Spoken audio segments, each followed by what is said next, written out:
Right on. Right on a Monday. Monday, June 8th, 2026 transmission of the Owen Report.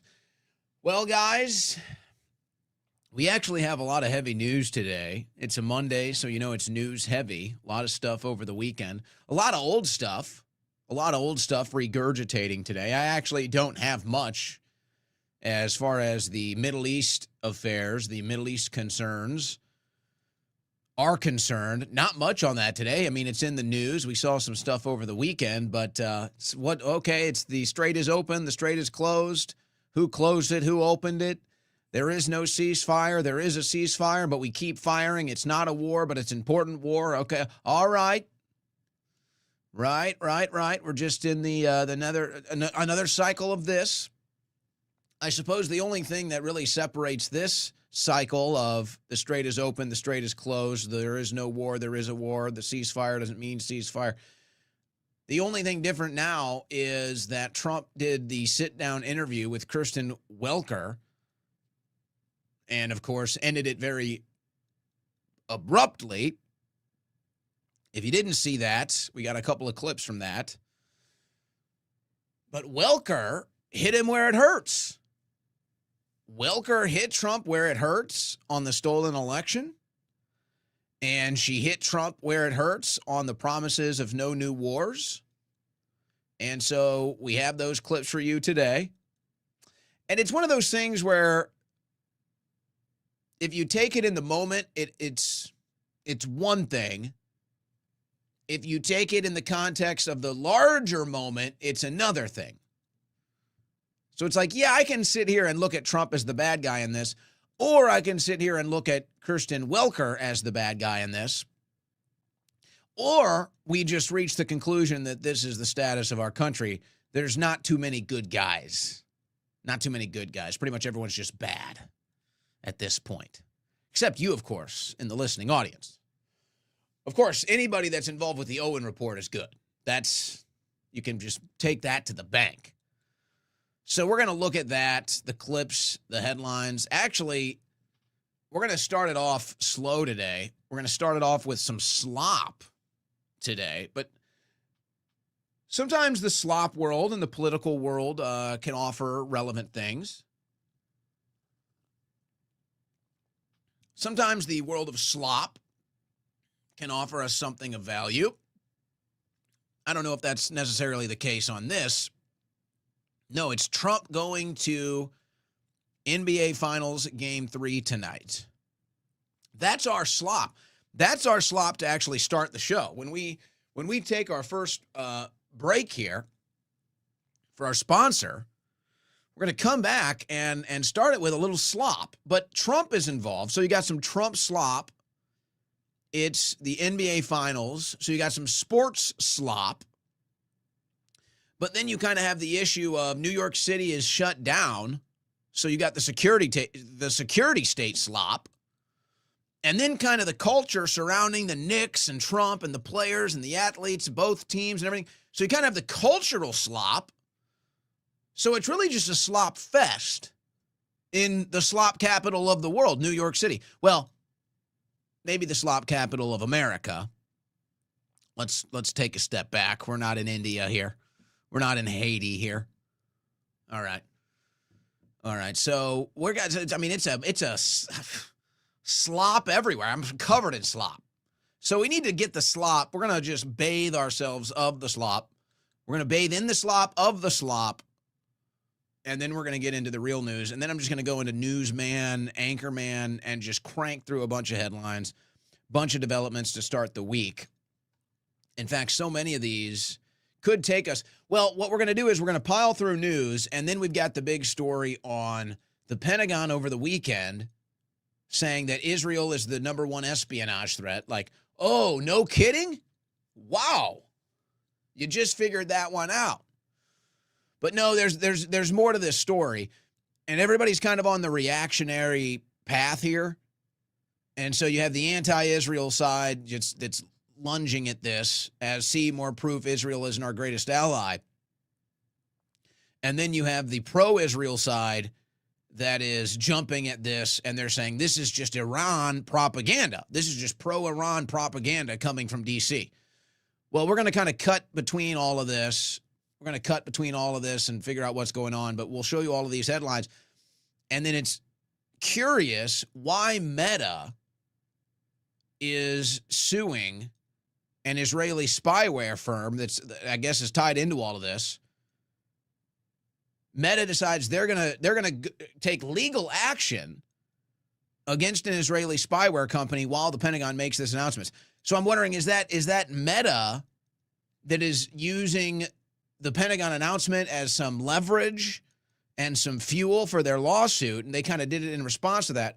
Or did Meta already have this planned, and this Israel espionage issue has been such a thing that even Meta was aware of it to the extent they were going to sue anyway? So both of things are happening. Both of these things are happening. So we kind of got a longer planned segment on that, and then that'll tie into the war news and everything else, and then some other geopolitical news. China, Mexico, Albania, all in the news today. Let's see what else. We got some MAGA slop. Some MAGA slop. Yeah. I guess you might consider TPUSA and Dan Bongino to be MAGA slop. TPUSA had a awkward moment over the weekend at an event. It's like, so you got TPUSA on the ground at the Austin Metcalf murder trial, and they're getting like the biggest clips out of that. And then you got the TPUSA event where Erica Kirk is getting heckled. You know, I don't even have the Metcalf stuff in the stack today. Unless there's a breaking news story, I don't think it's worthy. I think we all see where that one's going. And then you've got Dan Bongino. We've been wondering what's been going on with Dan. We might have an answer today. All right. By the way, they're calling it the Claw. The Claw, the big UFC stage behind the White House. It's called the Claw. We've got some live shots of that. It is on. The Claw is on today. And there's another lawsuit. It's the same veterans group that is suing Trump over the White House ballroom. They're basically suing Trump over the same reasons with the Claw UFC stage. And the Trump administration has till tomorrow night to respond to this legally. They've already provided a public response. Well, look at that. And then the World Cup. Ladies and gentlemen. I've kind of been asking this. Where is the excitement? Where is the hype and the marketing over the World Cup? And I didn't really see anything until this weekend. And they were finally doing, first I've seen of it, finally doing their marketing push for the World Cup with all the, mainstream stuff, fast food, drinks, pizzas, insurance companies, everything. So they finally started to air that stuff this weekend. But I've been asking, why hasn't there been any hype for the World Cup like we usually see it? And I think we have the answer. And it's an unfortunate situation. It is an unfortunate situation. It's a very telling situation. So there's actually some World Cup news. So we are kind of going, we're going to start the show with some slop. And then we've got the real good meat and potatoes stuff in the middle of the show. And then we're going to close it with some slop. And, of course, your super chats, as we always do as well. So, all of that and more coming up on today's version of the Owen Report. Brought to you by Cove Pure Water Filtration Systems. It is the best water filter in the game. Take your water filtration to the future with Cove Pure Water Filtration Systems. Go to covepure.com/Owen. Why do I say it's from the future? It's very simple. The touchscreen interface, if you're watching the show, you can see there's an image of the filtration system right there. It just sits nicely, comfortably, sleek, looks good. sitting on your kitchen counter. You see this touchscreen interface. This touchscreen interface, it allows you to select how much water you want dispersed, the temperature of your water. It can go from scalding hot to ice cold with just one click of a button, just like that. This is from the future. I'm not even sure how they do it, but they do it. It has a cooler that refills itself. It refills itself. You know, it refills itself. You don't even have to do the work. It's almost making you feel guilty, this thing now. Selects the temperature, refills the cooler. Yeah, that's where it's at. It also realkalizes the water. 99.9% contaminants removed through the filtration process, but then it realkalizes the water before you drink it. Amazing stuff, the Cove Pure water filtration systems. And right now, for my listening audience at covepure.com/Owen, right now, you can get $250 off. You heard that right. For my listening audience, covepure.com/Owen, $250 off your Cove Pure water filtration system right now at covepure.com/Owen. Turn my system on.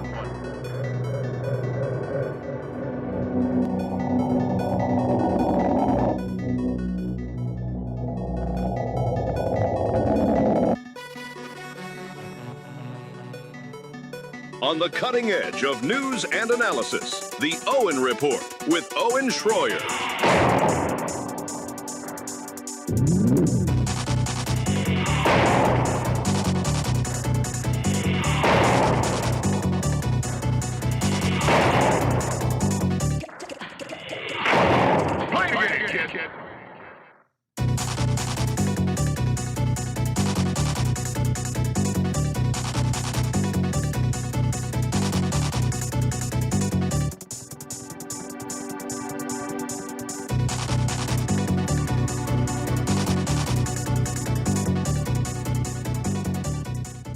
All right, guys. All right. Maybe you've seen some of this. They were covering it all day long. They've kind of moved on. But we had cameras of all the network news out there. I'll actually give you a little bit of a video peek at the security in New York City. So Trump is going to go to the New York Knicks basketball game tonight. And of course, this is the first time the Knicks have been in the finals in almost 30 years. It was 1999. And Trump used to frequent going to Knicks games and sitting courtside. It's kind of a, famous thing, Madison Square Garden. A lot of celebs. There'll be a bunch of celebrities in attendance tonight. It'll be a big story. Mamdani will be there. I have to assume they're going to have Trump in a skybox. It'll definitely be either a suite level box or a skybox. I'd be shocked if they put him courtside. I would say they're obviously not going to put him in a seat. I'd be shocked if they put him courtside. If they put him courtside, that would be pretty wild. Now, there's already a big buzz in New York City about this. Not about the Knicks. NYPD closing a swath of Midtown around Madison Square Garden for Trump's visit to Knicks game Monday. Now, how many of you have ever been in a city, in a town, or trying to drive around when the president or even the potential president-elect is in town? Because it is well known as a total pain in the ass. When Trump came to Austin, Texas last summer, or I guess that was summer of 2024, excuse me. Holy smokes, time flies. Wow. That was summer of 2024. I guess that was fall of 2024. When Trump came to do the Rogan show in Austin, Texas. My mind is blown right now because it feels like it was a couple weeks ago. All right, so excuse me if I'm having a mind-blowing moment. Feels like that was just a couple weeks ago. Trump goes on Rogan in Austin, and the whole city was shut down. And it took me like 2 hours. I was up north doing something. It's usually like a 20-minute drive. It took me about 2 hours. Some of you may remember I had to go into the InfoWars studio that day. I was in gym shorts. because I couldn't get home because I literally could not get home. The roads were blocked. So this is happening in New York City. You can only imagine what it's like. So you got these issues in New York City. Trump is going to be there. Mamdani's going to be there. All right, okay, it's all slop. It's NBA basketball. Well, here's what's going to be interesting. This is going to bother people in New York City. That will be a story. Now, whether that's relevant or not, or if that affects anything, I don't know. What's going to be interesting is, and let me know in the chat, I got you pulled up here, if you guys want to see some of the scenes around Madison Square Garden, if you want to see the security state for the ball game tonight, let me know. I'll monitor the chats. If you don't want to see it, it'll be overwhelming. Here's what's going to be interesting tonight. This is arguably the biggest cultural moment for Trump since he's been elected. And there's definitely been other moments that may give us an idea, but it's never been as big of a stage, and I think you could argue as neutral of an audience as what we're about to see. It's not a political event. It's not an issue where he's dealing with a certain industry that needs some political action or is lobbying Congress or something like that. This is Madison Square Garden. This is New York City, where Trump is from. This is the NBA Finals. And I will say, good for the NBA. You got the Spurs in there and not the Thunder. Good job. If it was the Thunder in town and it wasn't the Spurs and Wemby, you probably don't have this, to be quite frank. I don't think you have near the interest in this series or this game if it's not Wemby and the Spurs. So congrats to the NBA. You got this one right. If Trump gets booed, let's assume he is going to the game. I mean, it's still like until he gets there, we don't know. But they've got it set up. Trump is going to the game. I'm assuming he's going to be in a skybox or a luxury suite, not courtside. That'd be too dangerous. And they'll probably put him on the screen at some point. And what's going to happen? And I wonder if Trump would ask them to put him on the screen or not. I do wonder about that. Now, Trump's friends, obviously, his friends run the Garden and run the NBA and own the Knicks. So he can do whatever he wants. He can request whatever he wants. If they put him on the screen, if they announce him, will it be boos? Will it be boos? And you might think, well, this is New York City. That's not a fair measurement. Well, I would disagree. I don't think this is about New York City's politics. I think this is about New York City's culture, and I think this is about sports. And I would say most sports fans, you're probably dealing with a 50-50 split. And it's probably not too many sports fans that are even that political. But I don't think you can jump to any conclusions about a city's sports fans just based on the city they're in. Now, could this mean they lean more left or right? Okay, sure, that's fair. But I don't think you go to a Knicks game and it's a bunch of bleeding heart, progressive, liberal Democrats. I don't really think that's how it works. And I would also say the support that Trump had from men in this country, specifically men under 50 or men under 40, these are sports fans. These are the people that he's lost. So you could argue that sports fans are maybe the best representation of the demographic that President Trump has lost the support over.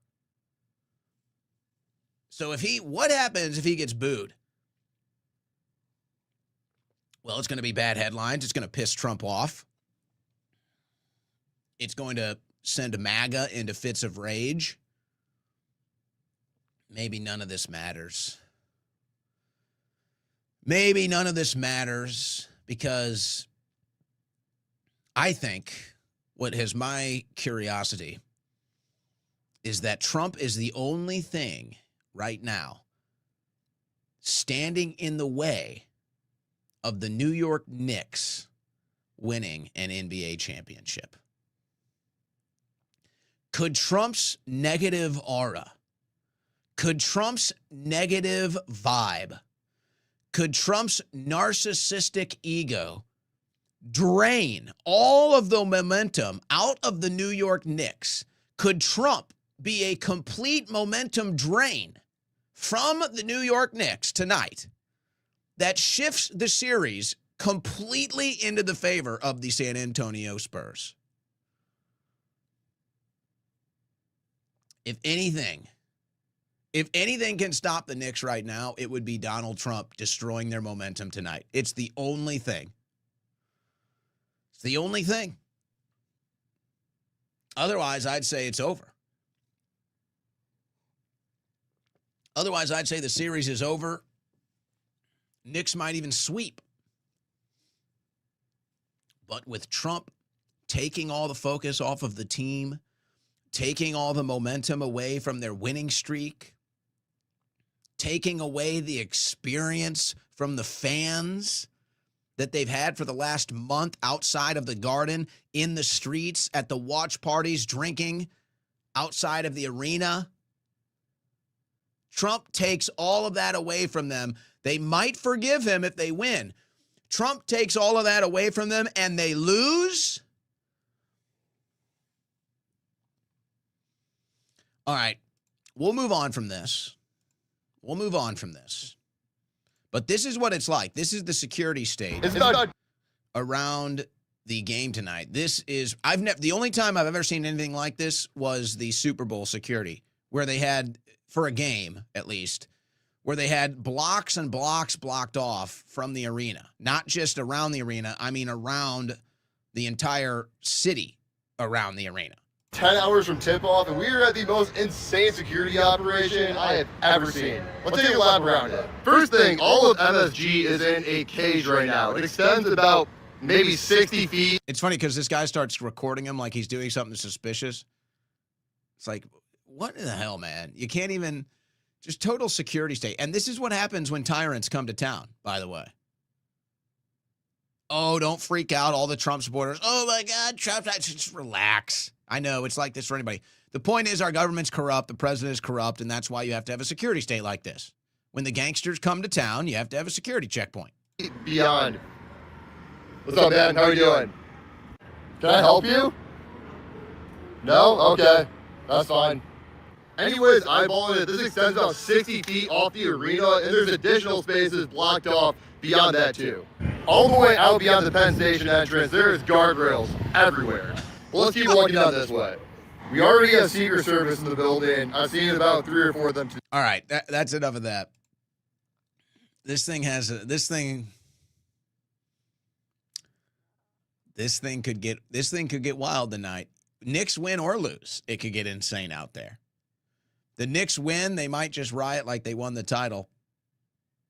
The Knicks lose, they might riot because they're going to blame Donald Trump on the loss. Lawsuit aims to stop UFC fight at the White House. So they've got the stage pretty much completed.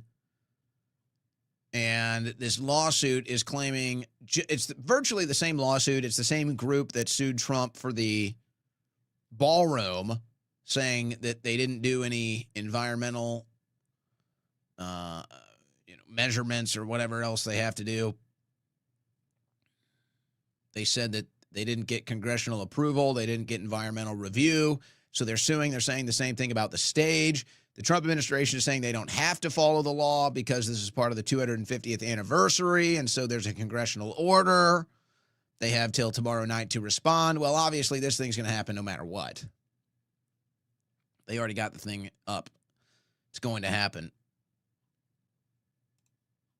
The lawsuit over the ballroom is a different issue.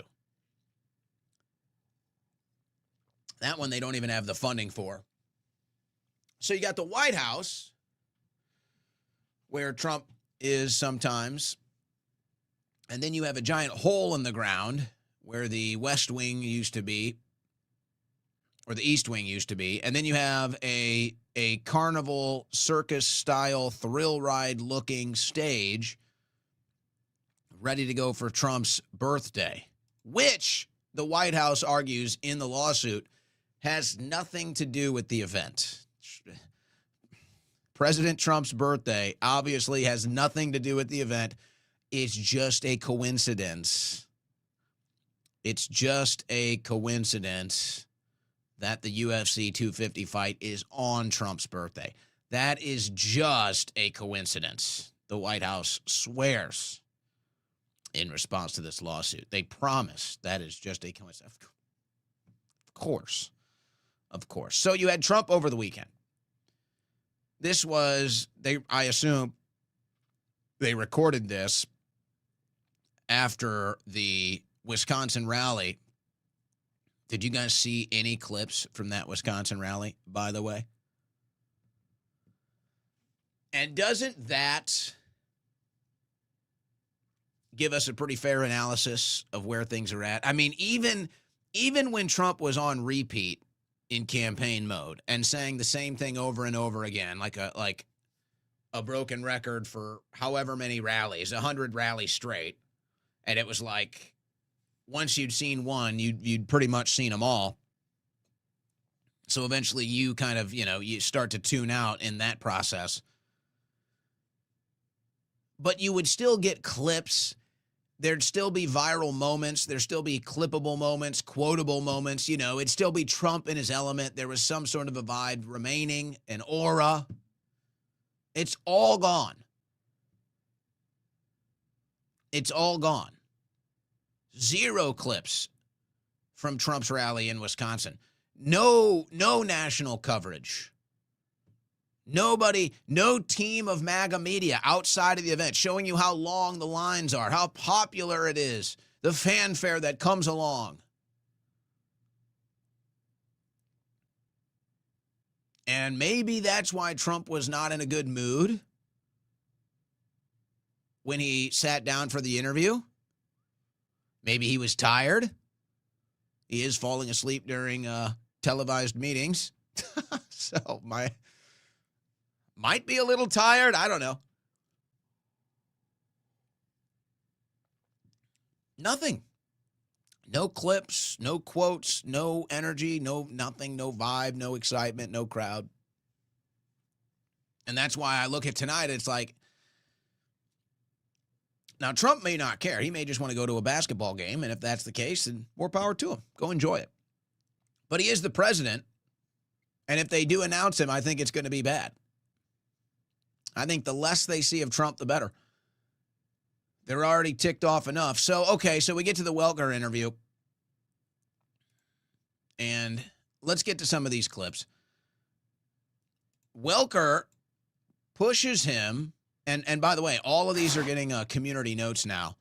Welker pushes him on the No New Wars campaign promises, and this is how it goes. So you're saying you didn't break your promise, and yet, Mr. President, in your first term, you held to that promise, and it was so fundamental to who you were as a candidate to a first-term president. What changed? Because you insisted no new wars. First of all, I didn't guarantee no war. Why would I have built the strongest military in the world? I built our military. I inherited a terrible military. We had no equipment. We had nothing. I built a tremendous military. Biden gave a lot of it away, but it's still a relatively small portion compared to what I built. But you said it over and over again, Mr. Why would I build a military? Now, I didn't want to use this, but I'm doing... Now, that part is interesting. He says, why would I have built the military up if I'm not going to do the war? So, he's obviously screwed here. He's obviously screwed. He can't tell you that he lied to you. And, he can't... He knows this whole thing is unpopular, at least to some degree at this point, that he can't come out and talk about it in a reasonable way to get you to support it. So he just kind of lashes out. Oh, well, yeah, I agree. You built the military up and you changed it to the Department of War. Yeah, I think that tuned a lot of people into the plan here. Kind of like what we're doing right now with the data centers. Kind of like how the data centers and the AI is all about turning America into the AI surveillance state data center. And then it'll be a year from now, And they'll say, well, gee, President Trump, why did you turn America into the AI surveillance state data centers? You say, why do you think we built the data centers? What do you think we were doing? Meeting with AI, having them all there. Why do you think we did it? I mean, it's pretty obvious. We needed to do it. So there you go. That's what the whole administration is about. First phase, war with Iran or whatever the ultimate goal is. And now the AI data center. So see, he's telling you, he's like, yeah, we were planning this from the very beginning. Why do you think I built the military up? So he kind of loses his cool because he doesn't like the question. And so in that moment, he gives a little bit of an honest answer. Military, Biden gave a lot of it away, but it's still a relatively small portion compared to what I built. But you said it over and over again, Mr. Why would I build a military? Now, I didn't want to use this, but I'm doing you and everybody else a big favor. Yeah, nobody believes you're doing this for us. And he doesn't even believe that either, by the way. That's just their talking point. It's offensive. Quite frankly, it's offensive. It's really, it's grotesque. It's corrupt. It's disgusting. It's everything Trump was supposed to be against. It's everything Trump promised us he wouldn't be, is what it is. That's what that is.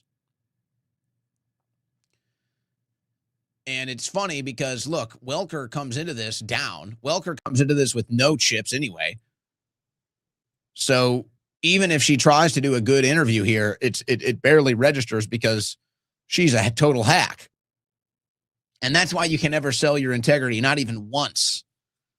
Because then any good work you might do in the future is always going to be muddied, always going to be watered down with that reputation of being a hack, being corrupt. And that's kind of what Trump is dealing with now. So he gets asked about energy prices. Gas is up, diesel is up. It's all coming down as soon as the war's over. 70% of farmers say they can't afford fertilizer. What's your message? The farmers are doing very well. Let me ask you, what is your message to farmers, many who support you, but who say they're struggling? And so that's just a total lie.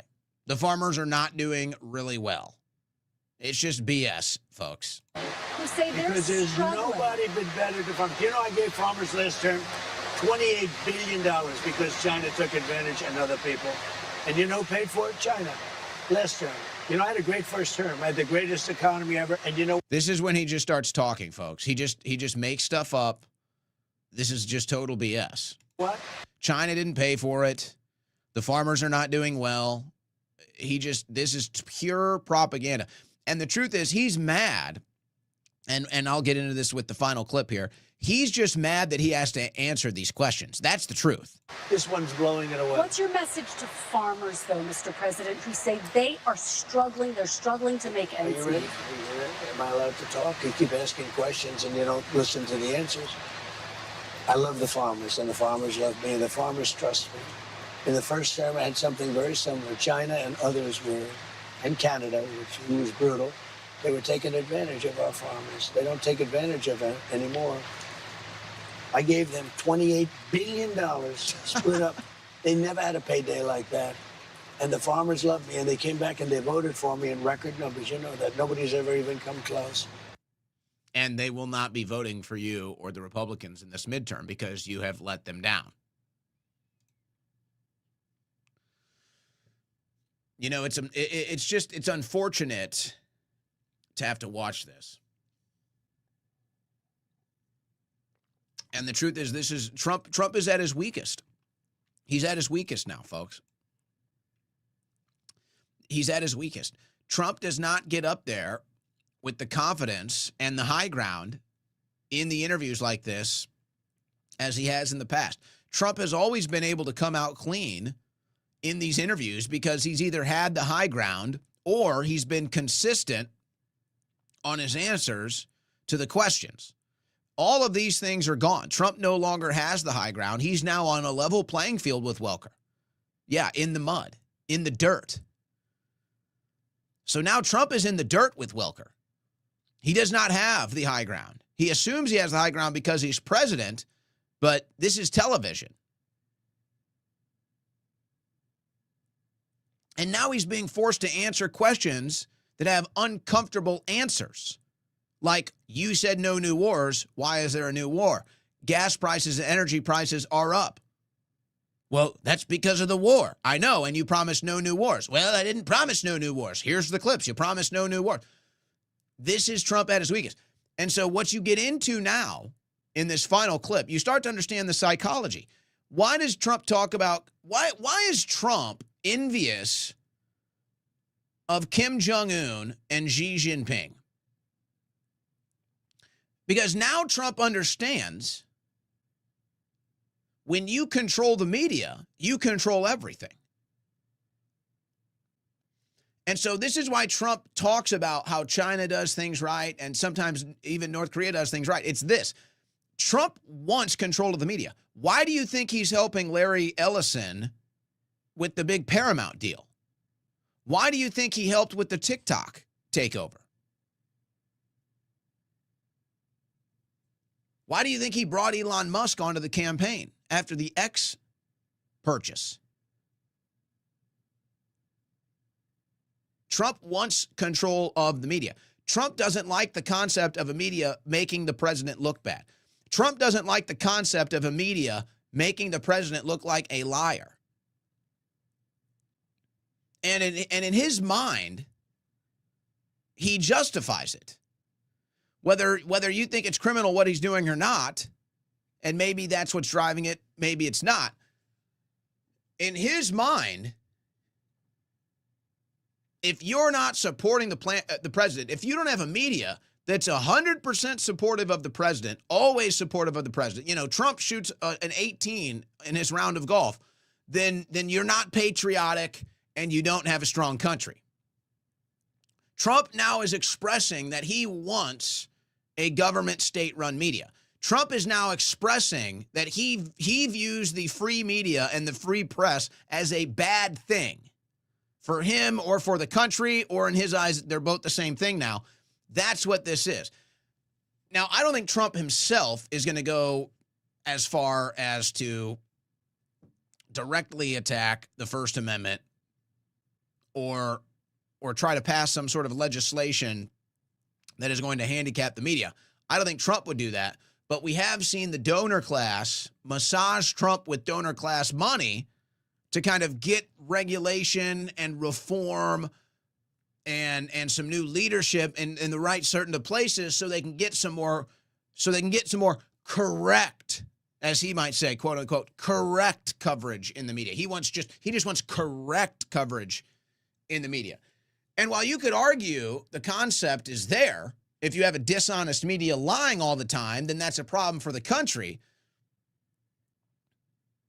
But this isn't about the dishonest media now. This is about Trump just wants to be able to do and say whatever the hell he wants to do and say, and he doesn't want the media questioning him, and he doesn't want the American people questioning him. And in his eyes, that's patriotism.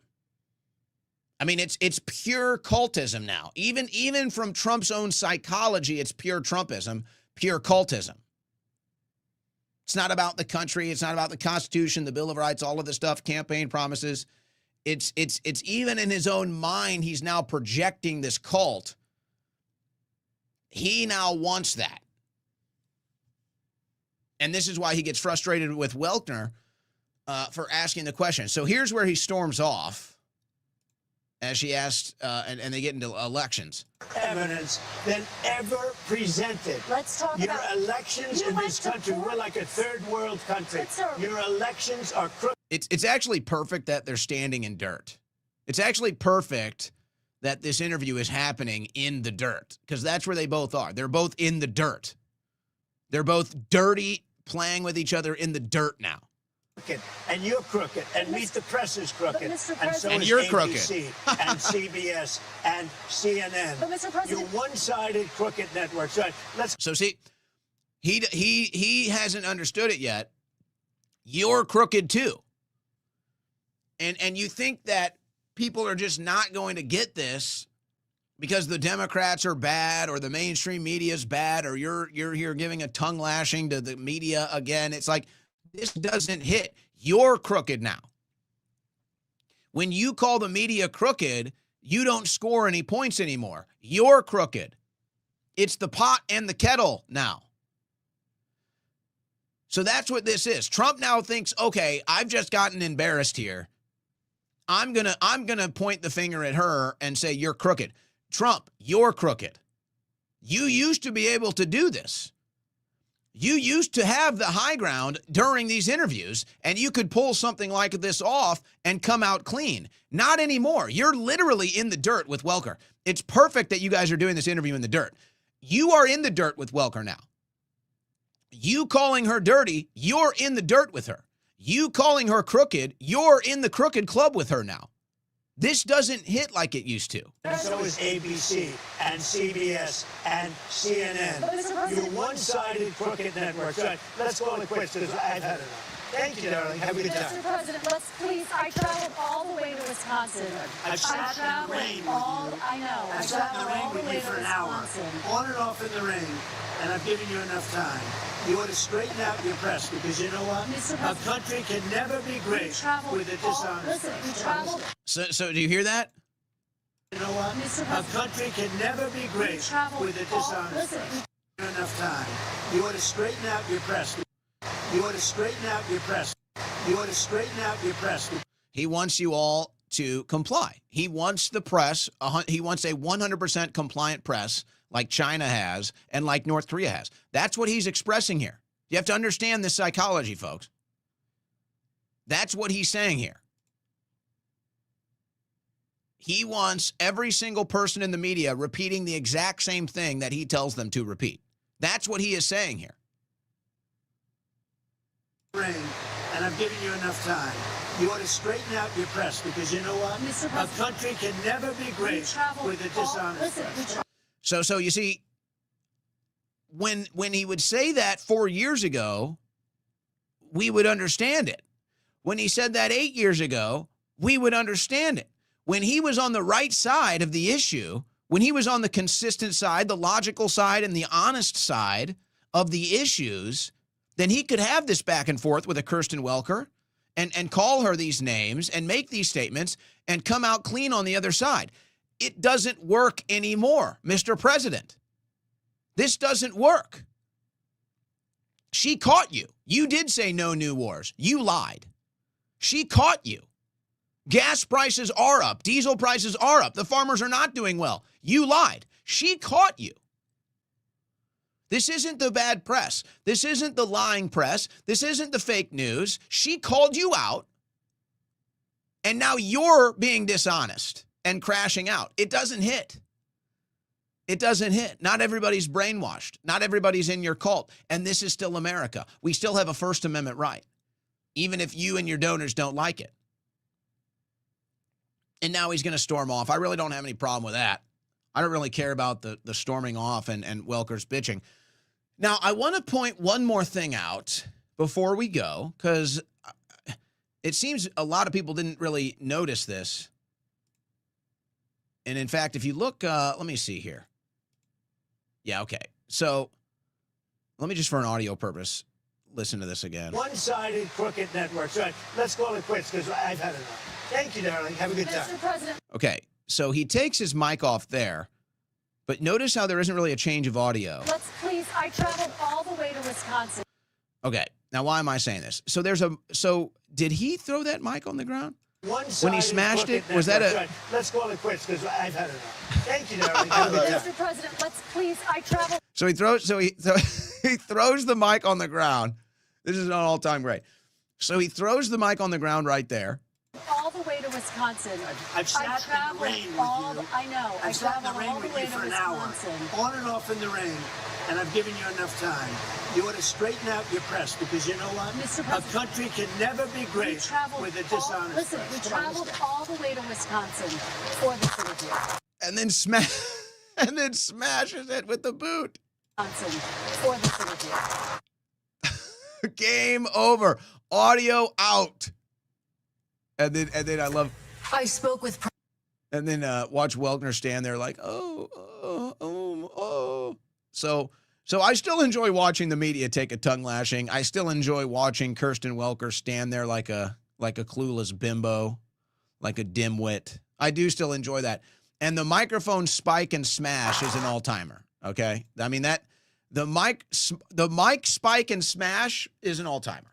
Traveled all the way to Wisconsin for this interview. Just a total smash. Smashed right into the dirt. He smashed it right into the dirt, ladies and gentlemen. Unbelievable stuff. Well, there you go. There you go. Let's take our first break of the show. I'm going to pile drive through the news, and then we'll get into the heavier topic of the war and the Israeli spy tech. News headlines on the other side. You're listening to the Owen Report on the Win Network.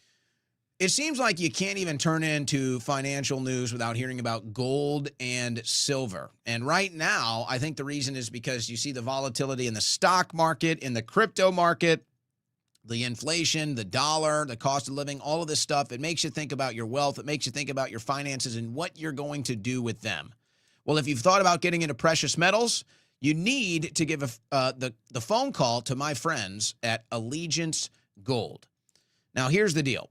A lot of questions, a lot of concerns even when you're talking about moving your wealth, moving your finances into precious metals. Our friends at Allegiance Gold want to make sure all of these questions, all of these concerns are addressed so that you are confident when you make the move. That's why they have an A-plus review with the Better Business Bureau, by the way, and you got to have that A-plus review. Well, they got it. So give them a call, 844-790-9191. That's 844-790-9191. And while you've got them on the phone, think about $5,000 in free gold and silver with qualified investments. You heard that right, $5,000 in free gold and silver with qualified investments, whether through your 401k, IRA, or savings account. They make it easy to move into something real before the next reset, which we are all starting to get the feeling could be right around the corner. So make that move. Go to protectwithowen.com, protectwithowen.com. Protect your wealth because no one else will.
It's America's home for political play-by-play. It's the Owen Report with Owen Schroyer.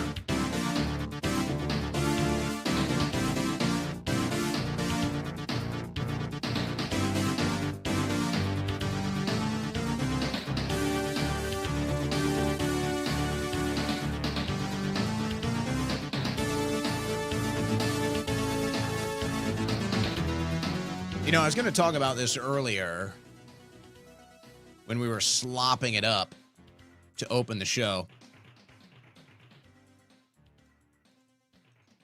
And it all kind of got lost in translation. It got lost in sloplation. It got lost in sloplation, guys. I was going to talk about, and, you know, I guess since I started seeing some of the World Cup marketing and promotion, it kind of iced it a little bit. Because I was really thinking about it last week and then just kind of didn't get into it. What do you guys think, though? I look at this, so much of MAGA. So much of MAGA was about the vibe, about the cultural takeover, about the excitement, about the patriotism. That was so much a part of MAGA. It was kind of the blood flow of MAGA. And it feels like the heartbeat has stopped. It feels like the blood is no longer flowing. And I look at the examples here. The UFC fight is a week away. How many people even know about it? How many people even care about it?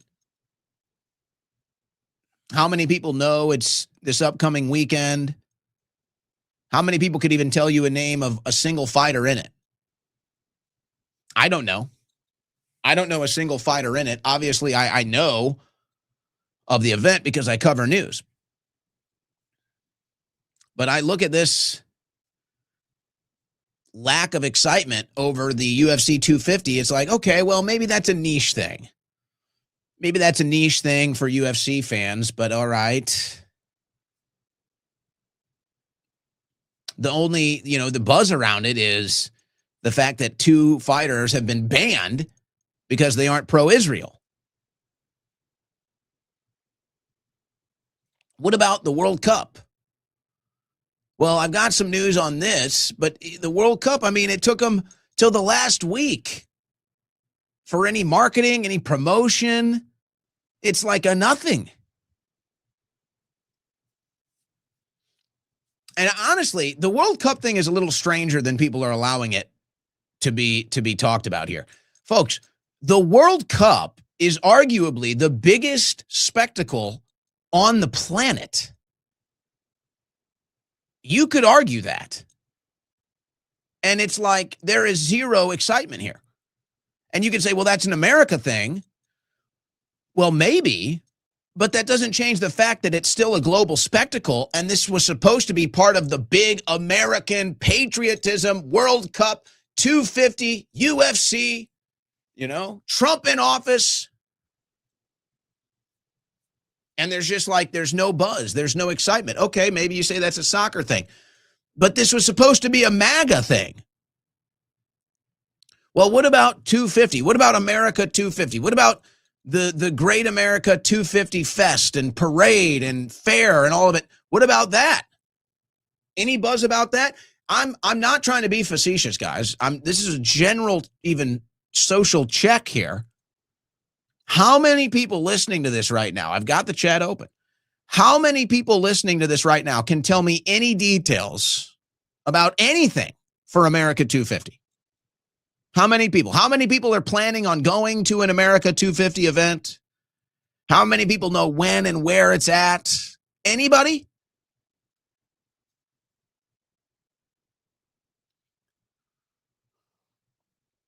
Can't find anything. We got nothing.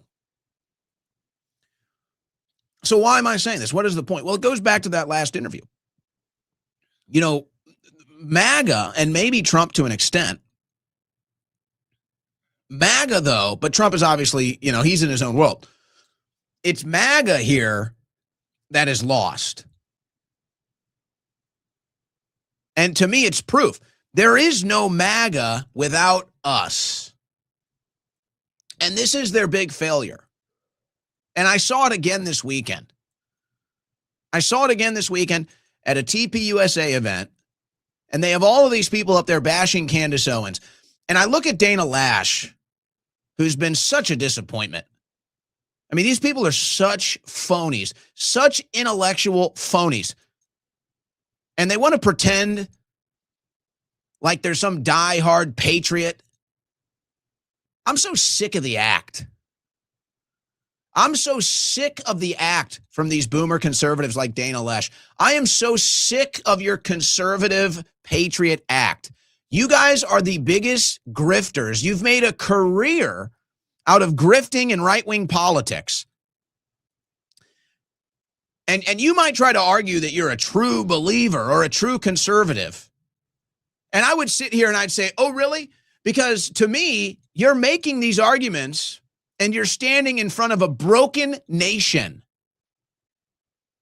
You're arguing in your defense, and behind you is a collapsed country, a crumbling civilization, a culture in decay, a conservative movement that can't even conserve itself. Sorry, you guys have lost. You don't get it. You were never MAGA.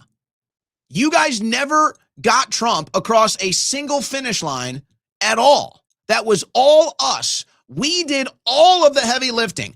We did all of the heavy lifting through the censorship. We did all of the heavy lifting in the streets when you were in your studios. We did all of our heavy lifting going to the events, trying to stop the steal of the election, going to court, going to prison. We did everything. We did all of the work, and we won. And now you guys have ripped the belt away from us. You guys have ripped the championship away from us, and you're running around the arena like you won it. You're running around the arena like you were in court, like you were getting censored, like you were going to prison, like you were out in the streets. I was there. I didn't see any of you. I didn't see Sebastian Gorka. I didn't see Dana Lash. I didn't see Mark Levin. I didn't see Ben Shapiro. I didn't see James Lindsay. You guys are running around with our belt. You guys are running around with our championship. And this is the total proof that it's dead, by the way. This is the total proof that it's dead. Nobody is buzzing about America 250. Nobody is buzzing about this year and its great 250 celebration. You know why? Because Trump betrayed us. You know why? Because Trump made it all about the foreign lobbyists. Trump made it all about the big tech lobbyists. Trump made it all about Wall Street. You know, the stuff we were supposed to stop, the stuff we were supposed to reimagine and re-envision.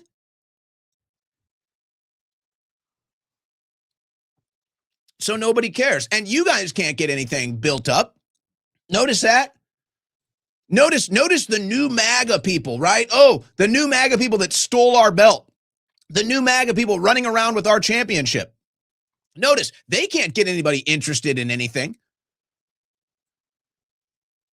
They can't get anybody interested in the UFC fight. They can't get anybody interested in America's 250 celebration. We just had that last parade last month in D.C. Notice they couldn't get anybody to go. They have no influence. And I'm sitting here and I'm watching it again. And they use this women's leadership event at TPUSA, and you got Erica Kirk and Dana Lash, and they're all attacking Candace Owens, and they just don't get it. Dana specifically, but use the National Review Never Trump story from the summer of 2016 and understand this, because Dana signed her name to that along with all the other neoconservatives, Glenn Beck, you name them. who think that they're, these are the ones running around with our championship belt now. I mean, it's the most delusional thing you've ever seen. All the anti-Trump people running around like they're the Trump champions. Dana, you died when you wrote that article in the National Review. You guys, all of your relevance died that day. All of your influence, all of your relevance, all of your staying power, all of your political capital and being an American patriot, it all died. You have none. Sure, you have the remnants of the old dying media. Sure, you have the remnants of your audience that's been around for decades. Of course, you guys are successful in your career in the media. Nobody can take that away from you, and I'm not trying to. As far as the country is concerned, as far as political influence, political capital, and who's actually going to be controlling outcomes in this country moving forward, you guys are dead. You guys died with the Bush dynasty. You guys crawled into your own grave when you wrote all of your anti-Trump crap in 2016. You're not fooling anybody. You're running around with a stolen championship. Nobody believes you won it. And now they're going to sit here and they're going to keep bashing Candace Owens, and it's like they have no self-awareness at all. None. It doesn't even matter. Candace Owens could be the best thing in the world. Candace Owens could be the worst thing in the world. It is totally irrelevant as to your attempt to try to destroy her. You have no influence. You already destroyed yourself. And I'm sitting here, I'm watching him do it again.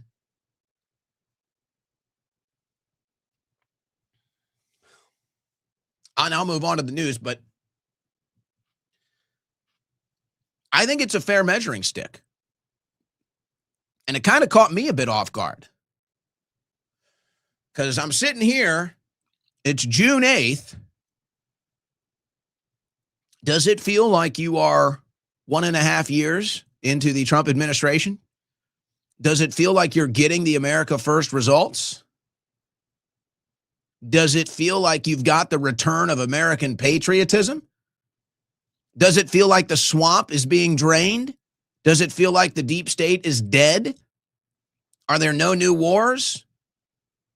Is the economy booming? Have we unleashed American energy? Is there any excitement over all of these big events for this 250th year? Where's the big excitement for the World Cup? Where's the big excitement for UFC 250? Where's the big excitement for America 250 fairs? It doesn't exist. It's not there. Nobody's talking about it. All the people that are interested in saving this country, all the big-time flag-waving American patriots that are willing to stick their neck out there, all of them are pissed. All of them are pissed at the foreign policy. All of them are pissed about the AI surveillance state data centers. All of them are pissed about the lies and betrayals from the administration. Those are the people that determine political momentum in this country. And they're all out. And they're all out.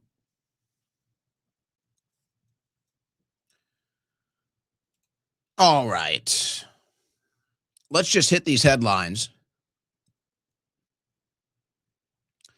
Let's hit these headlines, and then we'll get into the heavy story of the day, the geopolitical stuff, the Israeli spying stuff. But let's go through some of these headlines before we get there. Senate Democrats block extension of spy powers to protest Trump's choice of Pulte for DNI. Oh, my gosh. Our politicians are so corrupt. So the Democrats are okay. They're okay with all the spying and everything. They voted for it then. Oh, but now they're against Pulte, so now they're against spying too. I mean, they're all such frauds. But hey, whatever. I'm glad at the result. Senate Democrats early Friday morning blocked a motion to begin debate on extending the nation's enhanced surveillance authorities, which are due to expire in a week. Hey, how about that? They're going to distract you with the UFC fight as they vote to spy on you. So the Democrats are blocking the surveillance, not because they're principled, not because they believe in the right to privacy. No, because they want to protest President Trump's appointment of Bill Pulte to serving actor director of national intelligence. Oh my gosh, our politicians, man. Our politicians. Every Senate Democrat except for John Fetterman. Is he going to be a Republican soon? What are we doing with Fetterman? Isn't this funny? MAGA loves Fetterman now, by the way. MAGA 2 years ago was comparing John Fetterman to Chunk. Or no, what was the it was Chunk's friend in the Goonies. Sloth, right? Sloth. They were comparing Fetterman to Sloth a couple years ago. Now MAGA is Sloth, I guess, or maybe MAGA is Chunk. So they like Sloth now. So Fetterman might be a Republican by the midterms. He's the only Democrat that voted to continue spying on us. So he basically is pro-Trump now. I mean, politically, he's about as pro-Trump as he is a Democrat. It's about a 50-50 split on that for Fetterman. 7 Republicans voted with Democrats against moving to the bill. Josh Hawley, John Kennedy, Mike Lee, Rand Paul, Eric Schmidt, Rick Scott, and Tommy Tuberville. So not all Republicans are pro-spy bill. This is going to be an interesting one to follow this week and weekend. I doubt the Trump administration is willing to remove Pulte, and yet they're kind of stuck in limbo. But you know what? The White House is probably fine with it. The only issue the White House has is they want this bill passed. The White House is probably perfectly fine, if not glad, to not have a director of national security at the moment. But they do want that spy power, and they have till the end of the week to extend it. Going to be some interesting political poker being played on this deal throughout the week. We'll try to monitor that. Federal judge rules against Trump's $100,000 fee for H-1B's visas. It's just insane, man. I mean, can we get anything? It's like even the good stuff Trump tries to do gets blocked by Democrat judges. So we end up getting nothing. It's like the bad stuff Trump wants to do, he's able to rail it home. All of Congress will vote on it. So it's like the bad stuff, it gets through no problem. The good stuff, like limiting asylum claims and charging for H-1Bs, the judges come in here and they just block it. And so we can't even get the good stuff. This is why we can't have nice things. Literally, these damn judges. A U.S. judge has invalidated Donald Trump's $100,000 annual fee on H-1B visa applications, ruling it an unlawful tax that violated federal administrative law and the Constitution. U.S. District Judge Leo Sorokin in Boston issued the 42-page ruling in a lawsuit filed by 20 Democrat state attorneys general challenging a fee. That's a minority of states, by the way. Challenging a fee Trump announced back in September that dramatically raised the cost of obtaining an H-1B visa. Oh, thank you so much, Judge Sorokin. You bastard. Thank you. Thank you so much, District Judge Leo Sorokin in Boston, with a minority of state attorneys general. Thank you so much, Judge. You absolute, you son of a bitch. We can't even charge people $100,000 to use so we don't have H-1B abuse. So we don't have a system that abuses our country. So we don't have a system that brings in foreigners with no benefit to our country at all. And the judge is going to make sure of that. You son of a bitch. You anti-American piece of garbage. Thank you so much, Judge Sorokin. And I'm so glad that you and these Democrats have determined that this is the tax that is illegal. A tax against foreigners. A tax that benefits America. And you guys view that. Oh, I thought we wanted to tax the rich. I thought we wanted to tax the corporations.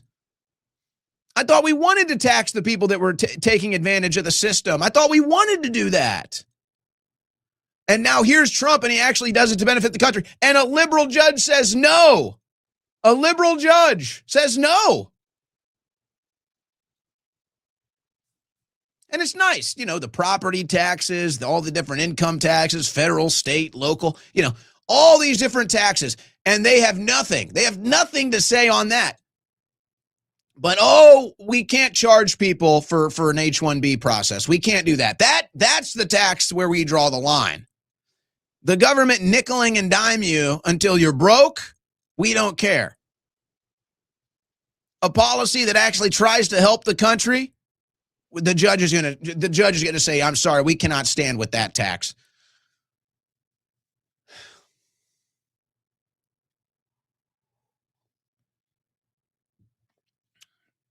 This should infuriate you. This should drive you mad. This should make you reach conclusions about your government that are extremely uncomfortable. And yet there they are. Right in your face. Right in your face. Here's a laugher. Trump administration launches largest ever effort to denaturalize U.S. citizens accused of fraud or other crimes. Guys, are you listening to this? Listen.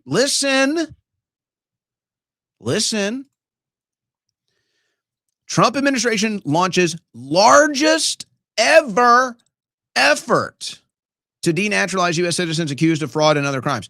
So how many, largest ever, guys, what do you think the number here is for largest ever? Take a guess. Let me take the story down in case you're cheating here. No cheaters. No cheaters. Largest number ever, guys. What do you think it is? The largest ever number denaturalized U.S. citizens accused of fraud or other crimes. What do you think that number is? 17. What are we doing? The Trump administration on Monday announced it is seeking to revoke the citizenship of 17 U.S. citizens accused of immigration fraud, expanding its unprecedented denaturalization campaign. 17. Okay, cue the Q people. Bring out the Q. 17 is the largest number. And they say it's an unprecedented denaturalization campaign with 17. I feel like Ilhan Omar's family could account for 17 in and of itself. Go into one of these leering centers, go into one of these learning centers, go into one of these Somali daycares. You can find 17 people in a single damn room. This is the unprecedented number, 17. Wow. Blows your mind. Blew me away. Good Lord. EPA scientists say they are being pushed to downplay potential risks of household products.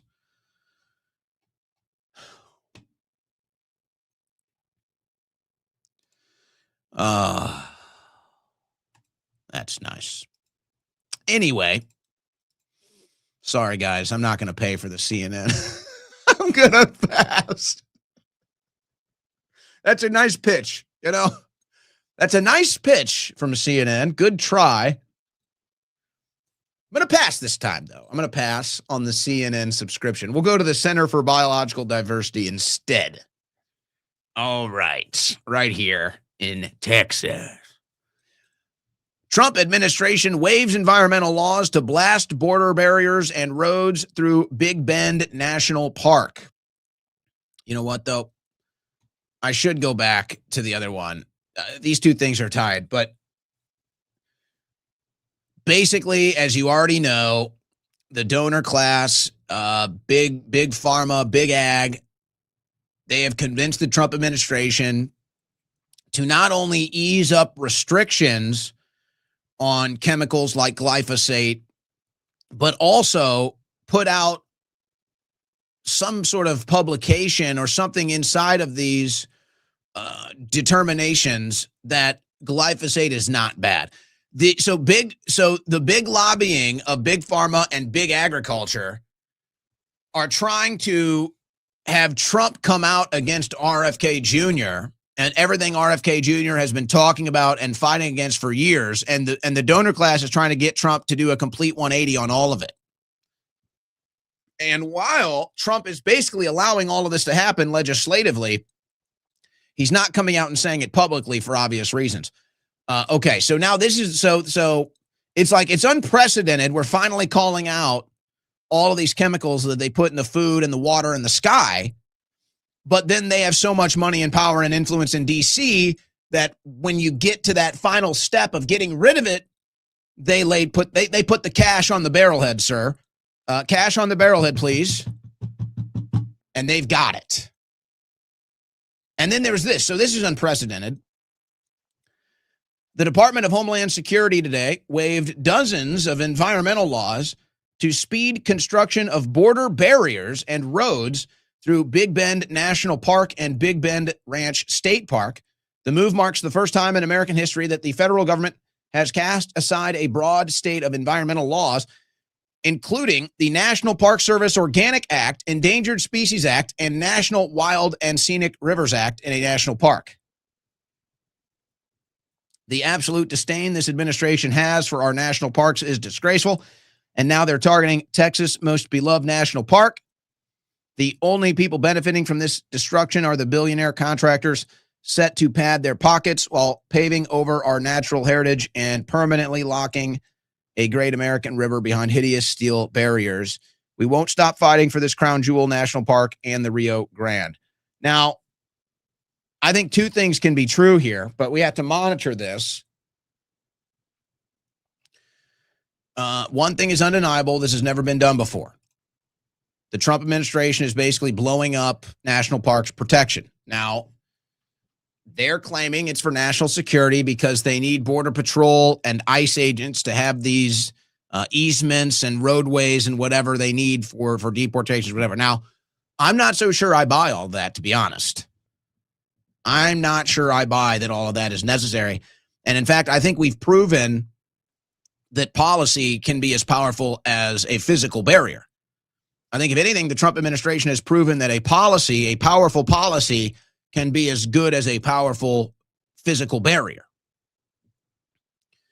But it sounds like when you read this, I mean, we're talking about billions of dollars here. It sounds like when you read this, this isn't about just securing the border. This is about something much bigger. This is about a much bigger construction project, whether it's necessary or not. This is not just about a border barrier.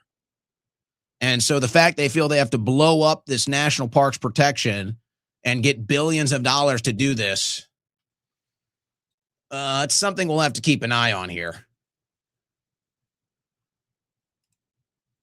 But yeah, it's never been done before. They waived 28 federal regulations, Endangered Species Act, National Park Acts. I mean, it's on and on and on. And they're saying it's for Border Patrol, but they're talking about basically blowing up and doing a huge construction project in Big Bend National Park. So it's just, it's whatever, man. Can't do the deportations, but we're going to start blowing up national parks. All right.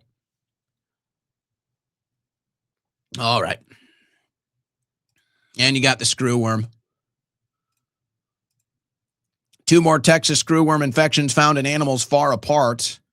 USDA says 2 more cases of the New World screwworm. New World screwworm have been confirmed in Texas, demonstrating the difficulty of stopping the spread of a pest that potentially could devastate the nation's cattle industry. Oh, my. Oh.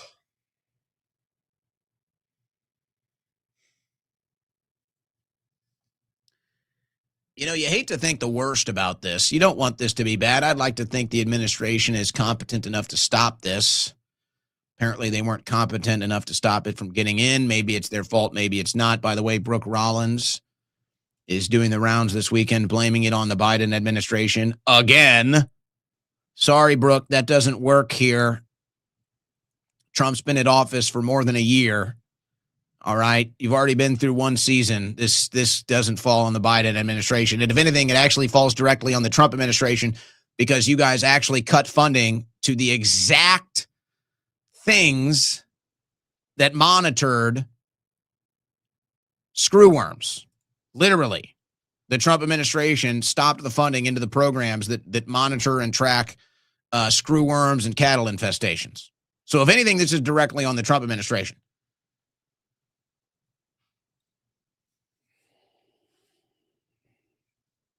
One of these was just found in West Texas. So the first one was in South Texas, close to the border. Then there was a second one in South Texas, a county over, still close to the border. But that was like down at the southern tip. This one was close to the western border, close to El Paso. So people are saying now it looks like there could be a wide spread. It's on two sides of Texas. Oh, my goodness. Guys, please, no. Please, just. We've got the New World Order screwworm. You've got the tick. I forget the name of the tick. You've got a tick outbreak. You've got a tick that will make you stop eating meat, alpha gel syndrome. Now you've got a New World Order screwworm outbreak. Please don't do this to us. Please don't do this to us. Don't unleash something that destroys the beef industry, and now Americans can't even eat beef, and so you're going to introduce us to fake beef. Please don't do this to us. Can you just not? Can we have anything? You sons of bitches. Don't take our damn beef. Starting to feel like an operation here, isn't it, guys? Starting to feel like an operation. You know, it's actually crazy. I have to say, and I've expressed this before, and how many people can relate to this? You're now considered crazy for like actually living in the world. For actually living in the world and like being connected to the world you live in, to the environment and all the different factors. It's like weird to consider this stuff. You're like considered crazy if you start to notice stuff around you. It's like if your kitchen sink is leaking or something and somebody comes over and is like, hey, you know, your sink is leaking. And they say, oh yeah, so what? Like, what? It's kind of like maybe the worst example, but like the fire alarm chirping. It's like, hey, your fire alarm's going off. It's like, oh, what? Huh? It's like, oh, well, I didn't know that. A fire alarm. It's like, what? You don't hear that? Doesn't bother you? So like noticing the things around you is like crazy now. And I get the psychological aspect of it. It's just like, you don't want to bother with it. That's what it is. It's like people don't want to bother with it. I don't want to bother. I don't want to bother with this stuff. I don't want to think too much. That hurts. I don't want to think about it. But it's like, okay, hold on a second. I've got a tick outbreak where Google is just unleashing ticks. I've got this Texas tick that makes you unable to eat meat, gives you alpha-gall syndrome. And now I've got a New World Order screwworm breaking out in the United States as they're trying to convince us all to eat fake beef. I'm sorry, these are things that I just notice, and I kind of say, hey, this looks like it's going somewhere. Hey, I don't really like the frame here of these issues. This looks like it's going somewhere, guys. Anybody else seeing this? Anybody else noticing this? It's like, oh, I don't want to think about that. I don't want to deal with that. I don't have time. You're just crazy. You're just conspiracy theory. Okay. Well, I hope so. I hope it's nothing. Believe me, I hope it's nothing. Are you kidding me? I eat beef like 6-7 times a week over here, bud. Believe me, I hope it's nothing, but I'm not the crazy one for seeing all this and being a little concerned. And that's what it is. People don't understand. It only takes one. It's like you learned nothing from COVID. How many people learned nothing from COVID? But that's what it is. They learned nothing from COVID. Look at the damage that was done by COVID. When they run the next operation on us, it's going to be 10 times the damage. And I'm going to warn you, they're going to do it during Trump. The odds are they're going to do it during Trump. They already did it once during Trump. Don't be such a fool. Oh, my gosh. And I see this thing. Oh, guys.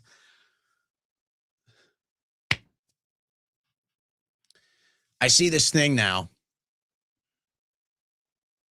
People really believe Trump is going after Fauci behind the scenes.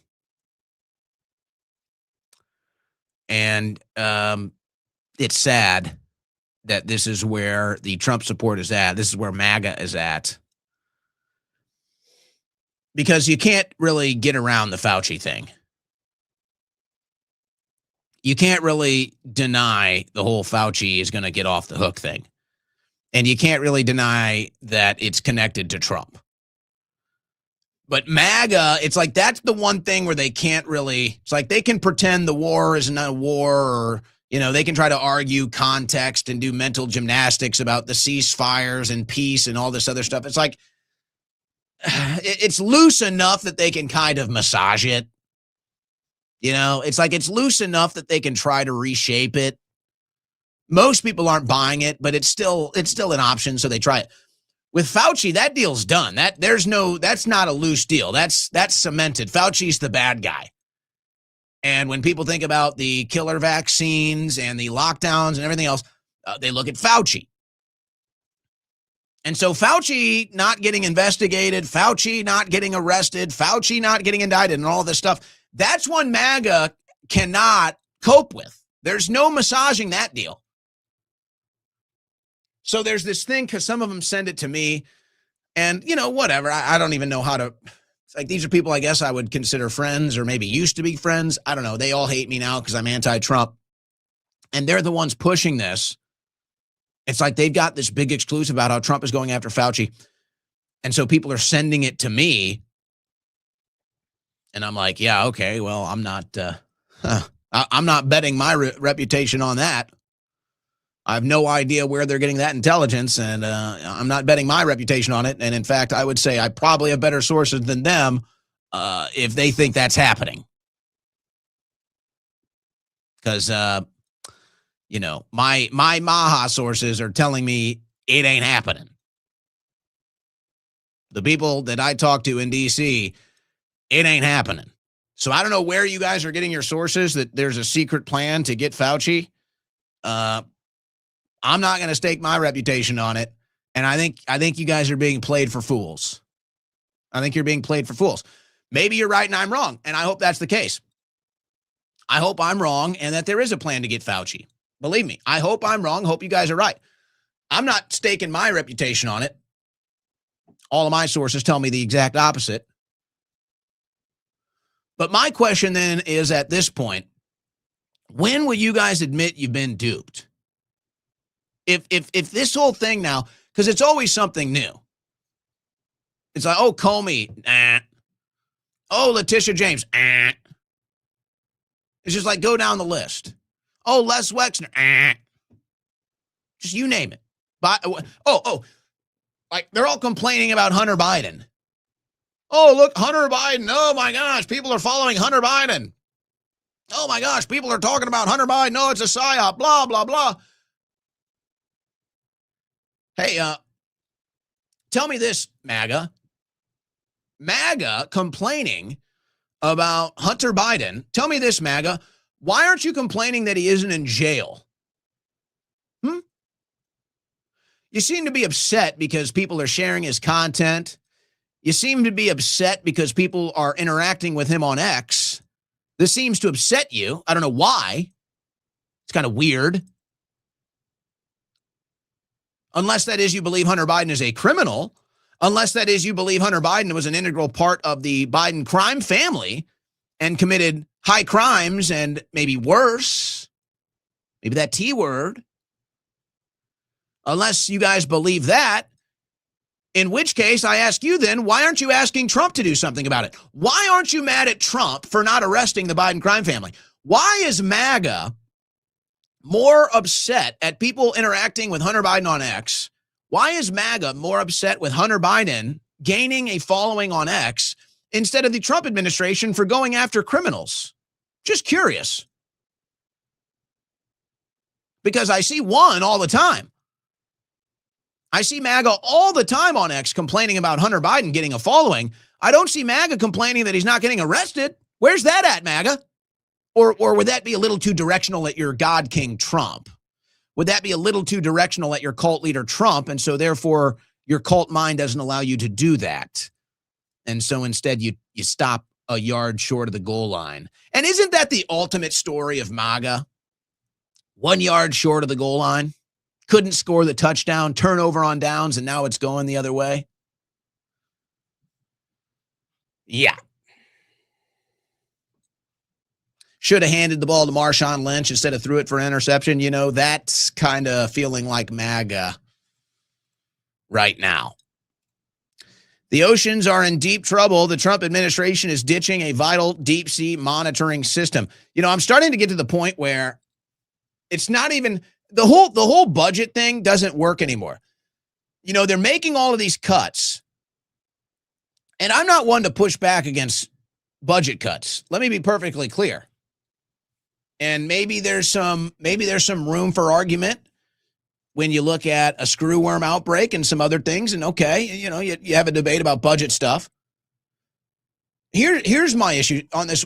There's two things that come to my mind now when I look at this latest Trump administration ditching a vital deep sea monitoring system. The system works just fine, by the way. It's a $368 million deep ocean monitoring system that provides critical data on the world's ocean. Pretty important system, still works just fine.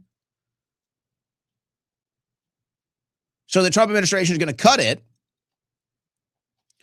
So I'm not one to argue against budget cuts.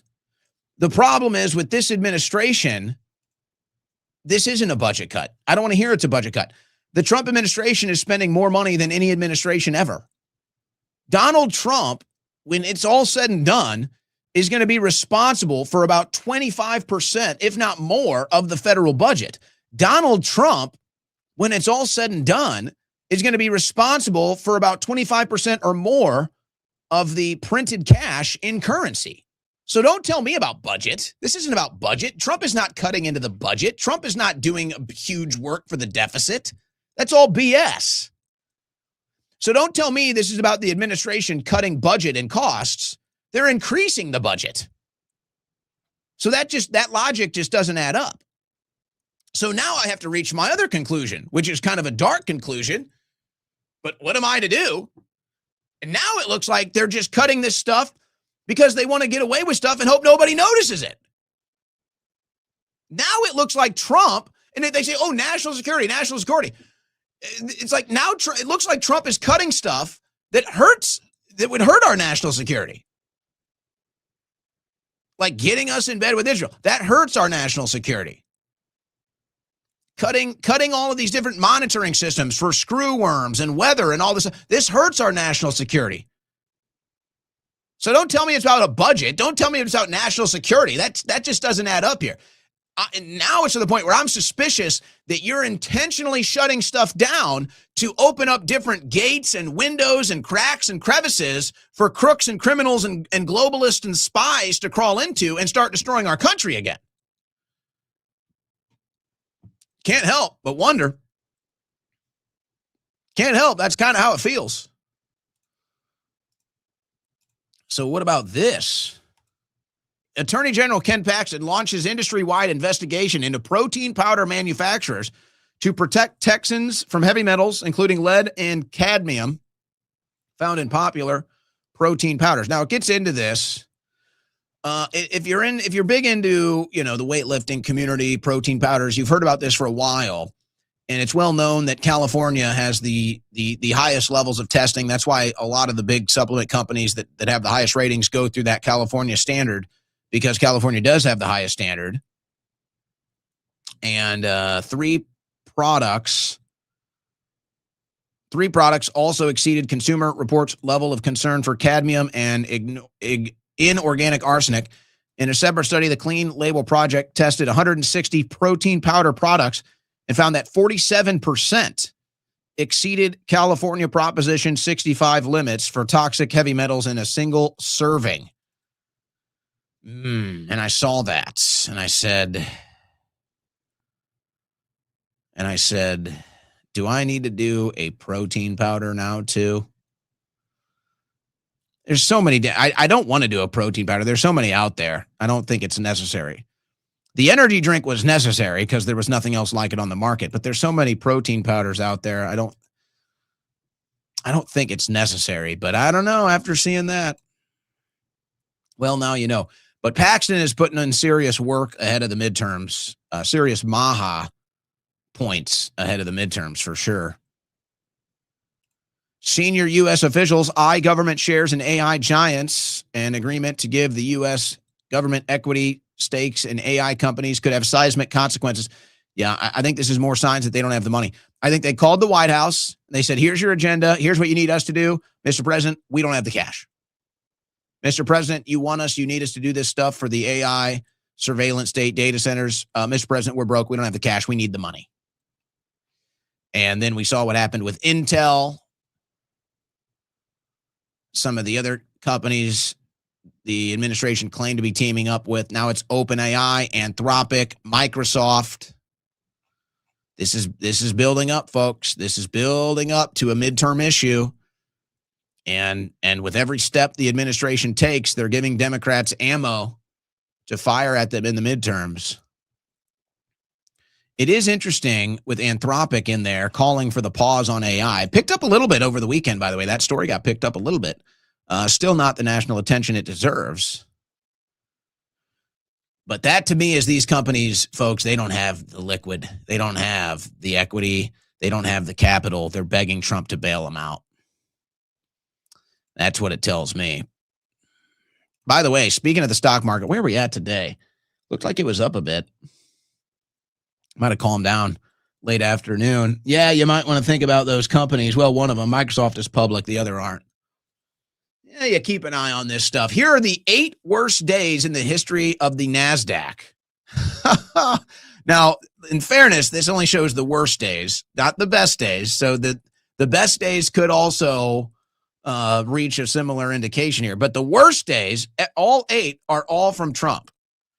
The 8 worst days in the history of the NASDAQ are all while Trump was in office. And one of them just happened to be last week.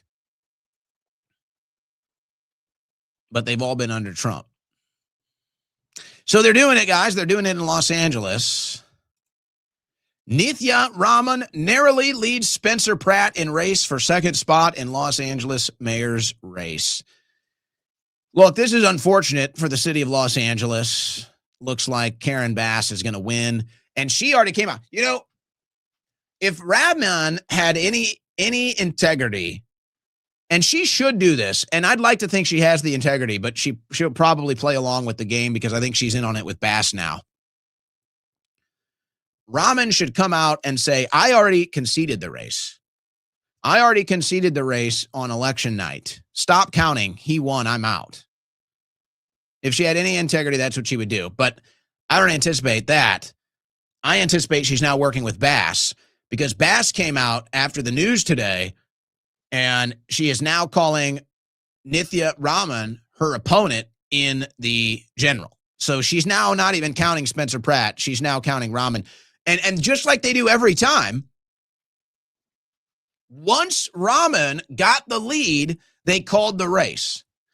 So when Pratt has been winning almost a week now, Spencer Pratt has been winning for almost a week. And I said, what do? They count the votes until the Democrat has more, and then they stop counting. And as soon as Raman overtook Pratt, they called the election. And they said, Raman wins. Now, Pratt is challenging, and he's saying there's still more votes. They're keeping counting. Come on, bro. Come on. You know what they just did to you. Stop it. Stop it. They count votes until the Democrat wins, and they did it again. I think Rahman is in on it with Bass. Unbelievable. Unbelievable. Let's see what the Pratt team does in response. Let's see what the city of Los Angeles does in response. If they want to get behind Spencer Pratt and any claims, or if Pratt just wants to wave the white flag and move. Maybe that's the best case for him at this point. Let's just be honest. If they're going to do you that dirty, because here's the deal. The Democrats have been doing this forever. And anybody who's been following my election coverage, and I've been doing election coverage since 2012, but I've been doing network style election coverage since 2016. Specifically, after the 2024 midterms, we followed about a dozen House races for a month where they kept counting votes until the Democrat won. And they flipped every seat but one. And that was the Pennsylvania Fitzpatrick race, where Trump is now attacking Fitzpatrick, by the way. So that'll probably go back to the Democrats. The Democrats flipped. The Republicans had about 16 seats that they won on election night. And the Democrats counted votes for a month until the Democrat had the most votes, and then they called it. The Democrats flipped 15 seats a month after the November 2024 general election. Barely got any attention. Not many people were covering it. This is the most attention that type of election result has ever gotten. So I'm glad a lot of people are watching it. What's going to be done about it? I don't know. Trump has called it out. It's getting the attention from the right wing, but nothing ever happens. So you have to ask, if you're Spencer Pratt, then, is it even worth it, or do you just get the hell out of there? It's a fair question. He might love Los Angeles, the community. He might say it's worth it. I'm going to stay and fight at least one more go. Or he might say, wow, they can burn my house down and they can steal an election from me. I better get the hell out of here. Not an or illogical conclusion to reach, by the way. But check this out. 2010. How did Kamala Harris get elected to California Attorney General? Listen to this. 2010. 4 weeks after the November 2nd election, California finally has declared a winner in the Attorney General race. Harris finished so close to her Republican opponent that it took a month to finish counting every vote. She won by less than 1 percentage point.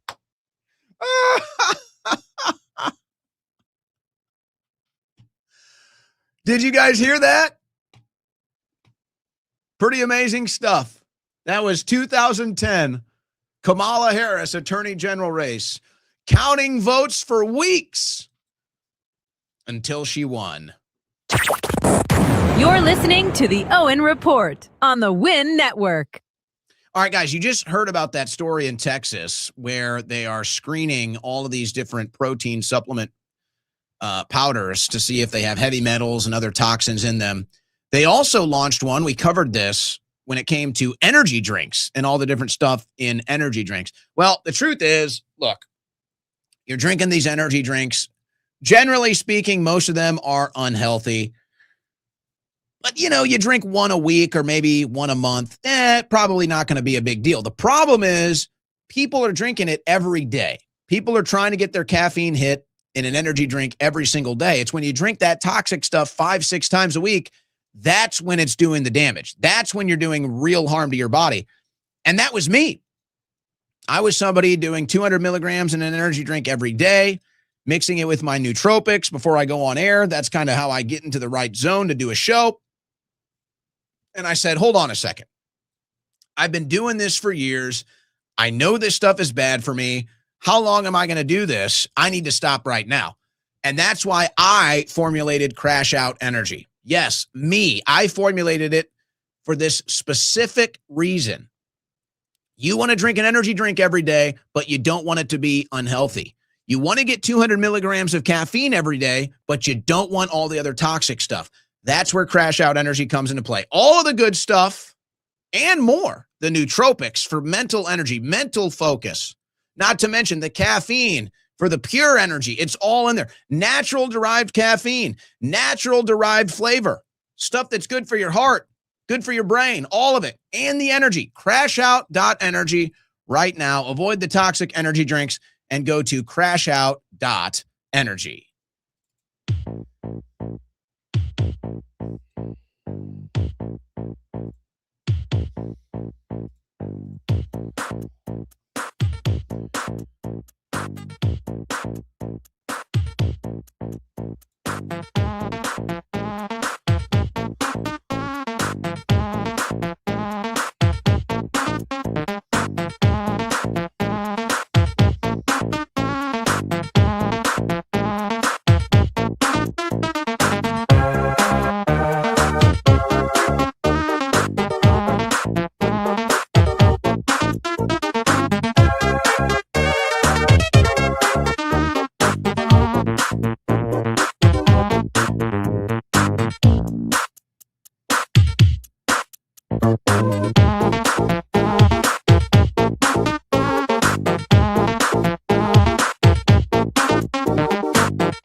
It's the fastest 3 hours on the internet.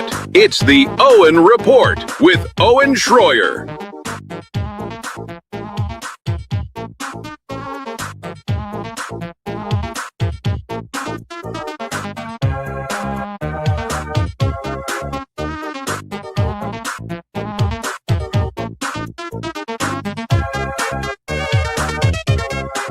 Don't tell me nobody cares about the World Cup. That doesn't make you Euro trash. No. Oh, wait till we start making our World Cup picks. Yeah. Should we just go into pure degeneracy here? Would you guys like that? Let's do a gambling segment. Why not? Why not have a little fun, huh? What do you guys think about that? All right, final hour here. I think we're going to be joined by Brianna Morello coming up. She's going to give us an update on a couple of stories that she's been following. Specifically, I didn't have this in my stack today, but Brianna and I have been going back and forth, but we finally just got on the same page. I didn't have any of the Carmelo Anthony trial stuff in my stack today. So we'll do that with her coming up here in a moment. All right. See, I see the people I hope, you know what? It should be fun. I'm giving you the opportunity here. A very rare thing for the show host to do. I'm giving you the opportunity to rip on me. I'm giving you the opportunity to hate me. I'm giving you the opportunity to insult me with the sports slop stuff. I'm giving you this opportunity. I'm opening the door. I'm okay with it. I'm inviting it. I accept it. But I'm also helping you out here. I am helping you out because now when you go to work or you go out to dinner with all the normies, you can slop it up with them. You don't have to feel like the weirdo that wants to talk about real stuff. You can slop it up with the normies now. I'm doing you a favor. And you should never take my gambling advice. but we do well there too. Anyway, let's stop. All right, we'll do real stuff. We'll do real news. Jeez, you guys. Yeah. Getting a lot of incoming hate about the World Cup. You guys just got it wrong. It's fine. You guys are all wrong. The World Cup is awesome. You guys are blowing it. Don't get mad at me. All right. Getting serious. This is actually the lead story of today's show. Of course, we don't get it until hour 3. Meta to take legal action against Israeli spyware firm NSO foils phishing attacks. Okay, let me get back to the Meta headline in a second, but just keep that in mind. So Meta is taking an Israeli spyware firm to court. Now, this happened immediately after this string of headlines. Pentagon raised threat of Israeli spying on U.S. to its highest level, sources say. The counterintelligence threat level was raised by the Defense Intelligence Agency in recent weeks after growing concerns that Israeli espionage had become more aggressive than usual. Oh, you mean Israel is at war with the entire world? You mean Israel is a paranoid schizophrenic state that has to spy on the whole world because it's so afraid of people figuring out what it's up to? Oh, I see. Oh, you mean not China? If it was China, if this was China in this headline, you guys know what would be happening in right-wing politics. You know what would be happening on Fox News. To this hour, I'm yet to see Fox News even pick this story up, by the way, because we all know why. Pentagon sees growing espionage threat from Israel. Pentagon raises Israeli threat as NDAA seeks deeper defense ties. Oh, could this have something to do with the reports? Why has the Pentagon assessed the threat of Israel espionage as critical? The U.S. agencies warn of Israel intensifying efforts to collect information on the talks to end the war. Now, one more headline here, and then I'll start to get into what I think is going on. This is from the Jerusalem Post, so now you're in Israeli media. U.S. sources dismiss Pentagon leak, alleging Israeli spying as an anti-Iran war pushback. As they phrase it here, there have always been America First forces within the U.S. and even within the Pentagon who opposed American intervention in Iran and are angry at Israel for its role in starting the war. This is such an incredible post from the Jerusalem Post. And it's ironic. And people will say, hey, you're critical of Israel. Why do you always cite their own media? Folks, you can't. The Israeli media is more honest than the U.S. media on these issues. They are more honest. And Israel is just like America. They have a left wing, a right wing, and different media outlets. But you can't even find this stuff in American media. Look at how they phrase this. America First forces within the U.S. angry at Israel for its role in starting the war. That is the Jerusalem Post. And that is true. So, okay. So is there really an issue with Israeli spying? When you get into the origin of this, they're really talking about the negotiations. They're really talking about spyware being on phones and military technology. So I think that there's a legitimate concern there. There might even be a legitimate thing happening that they can point to. Or is this anti-Israel forces inside of the Pentagon saying, hey, hold on a second. Before we get into this political military matrimony with no prenup here with Israel, who's known for beating its spouses, stabbing its spouses, stealing money from its former spouses, whatever, making demonic babies. It's like, oh, okay. Before we jump into a relationship with the psycho, succubus bitch over here, are you sure? These guys are known for spying. Oh, but if it was China, it'd be a bigger story. So I wonder how much of this is legit, how much of this is anti-Israel or anti-Iran war propaganda. Have they actually found an example of such spying? Weird things are going on, but I think the American people have to understand what the Israeli psychology here is. And by the way, is it a coincidence? I say no. Is it a coincidence that Meta sues an Israeli spyware firm on the heels of this? Was Meta already planning this? Did Meta see this news story and decide to take legal action using this as leverage? Does Meta know something? Did they tell Trump something? By the way, we know how they use the Epstein stuff to try to box Trump into a corner and get him to act on Iran. So whenever Trump hesitates on Iran, there's a new Epstein story that drops. So last week, okay, so we get the Trump-Melania story. So Trump wants to stop the war with Iran. Then we get the Melania-Epstein story. Now the war is back on. We saw it over the weekend. Then Trump comes out and he wants to audit Fort Knox again. How much of this is back and forth where some party is using Epstein stuff to manipulate Trump,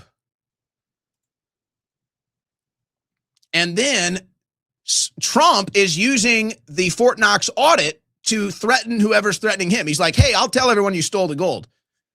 It's like, why did Trump out of nowhere just make this Fort Knox announcement? Like, out of nowhere. The Fort Knox thing went away for a year. They stopped talking about it. Now the Iran war stuff comes back, more Epstein stuff, pushing Trump into more war, and now he's saying, hey, I'll audit Fort Knox. It seems like this is two massive parties just blackmailing one another. It's like, hey, I know you stole the gold from Fort Knox, so leave me alone with the Epstein stuff. Well, I know you and Epstein were with Melania. It's like, and you're just sitting here caught up in the middle, hoping a bomb doesn't land on your head. I just want out of all of it. But in case you haven't heard this one before, guys, and just in case you haven't heard this one before, this is from today. Israel and Iran return to ceasefire agreement after Trump demands end to shooting. But as Trump said over the weekend, a ceasefire isn't a ceasefire in the Middle East. A ceasefire doesn't mean ceasefire with Israel. None of this matters. And I'm in charge, even though Israel continues to disobey and bomb Lebanon and bomb Iran and take the West Bank and the Golan Heights. But hey, we got a ceasefire, and we're going to end the shooting in a peace deal maybe, and the strait is open or closed, or we're in control of it, or they are, or nobody knows. Or anyway, that's your latest war news. Israel, your greatest ally, is spying on you. I'm shocked. But before we bring Brianna on, she's just about to join us. She can comment on this, and we'll get into the Carmelo Anthony trial and more.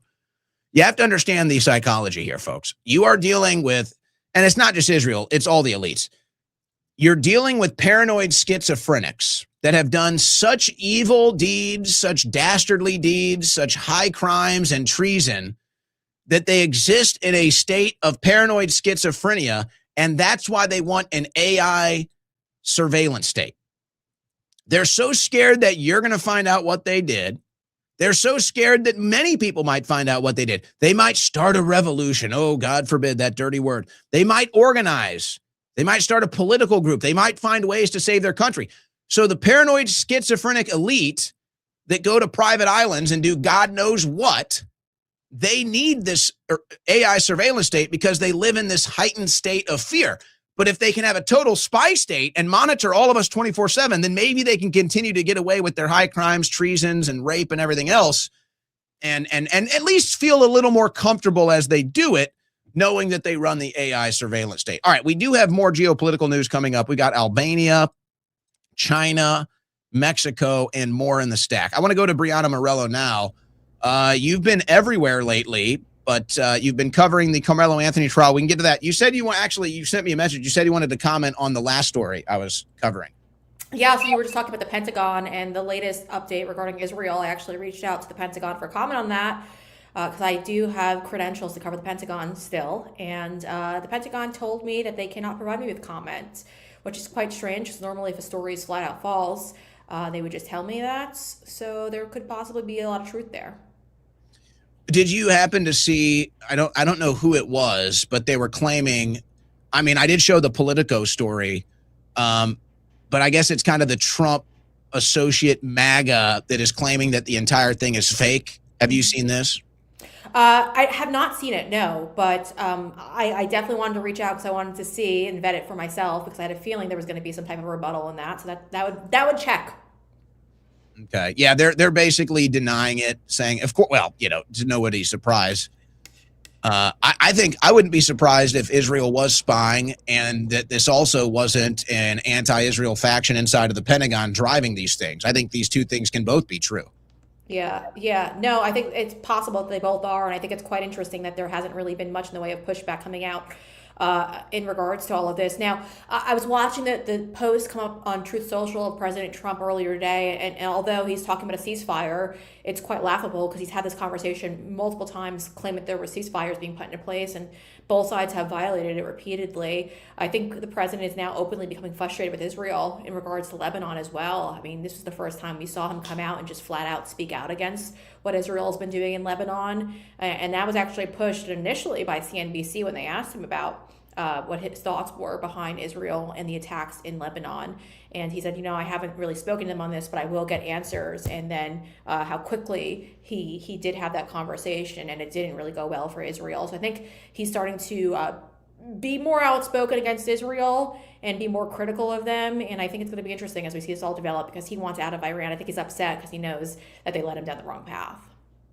Well, I don't want to go much further into this with you. I'll make one more statement and you can respond, and then we'll get into the other subjects. Somebody asked over the weekend, like, what is the deal with them rushing all of this at once? And I've always thought that the deal was made on New Year's Eve when Netanyahu was at Mar-a-Lago, and they determined that they only had till the midterms. And so they thought they had 4 years to run with this Middle East foreign policy, whatever Netanyahu's vision was. And they realized we're going to lose the midterms. We only have a year to do this. And that's why everything is kind of pedal to the metal.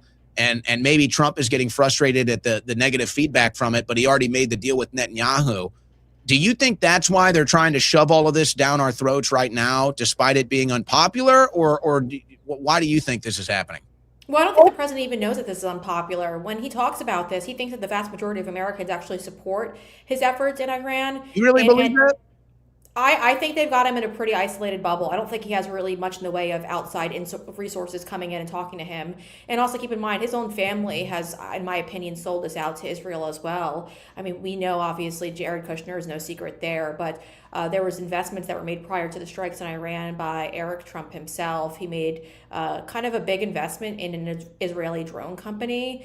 And although I asked the Pentagon too, I don't know if you remember this, there was this push that came out of the Pentagon just days after the strikes in Iran, and they came out and put out a press release saying, for the first time ever, we used low-cost one-way drones, and it was the same description as the ones that were being made on Eric Trump's platforms, announcing the investment that was being made in this Israeli company. And when I specifically reached out to the Pentagon for a comment on that, I was forwarded to another entity in the Pentagon. I reached out to that. They didn't want to go on the record or give me any information on it. So I think everyone around him has pretty much sold out at this point, in my opinion. I think that there's very few people around him who are being truthful.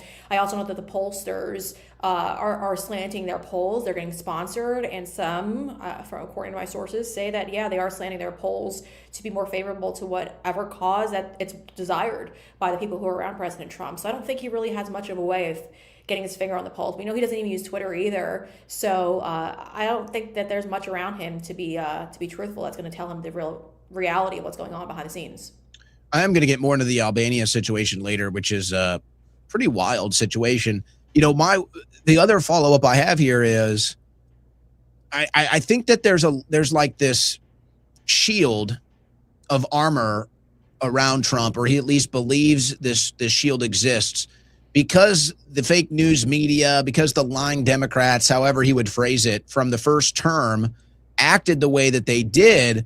It seems that there's this belief system inside of Trump's circle that, hey, we can get away with all of this, and if the fake news media or the Democrats try to come after me, it'll be like the boy that cried wolf, and they won't be able to get anything done.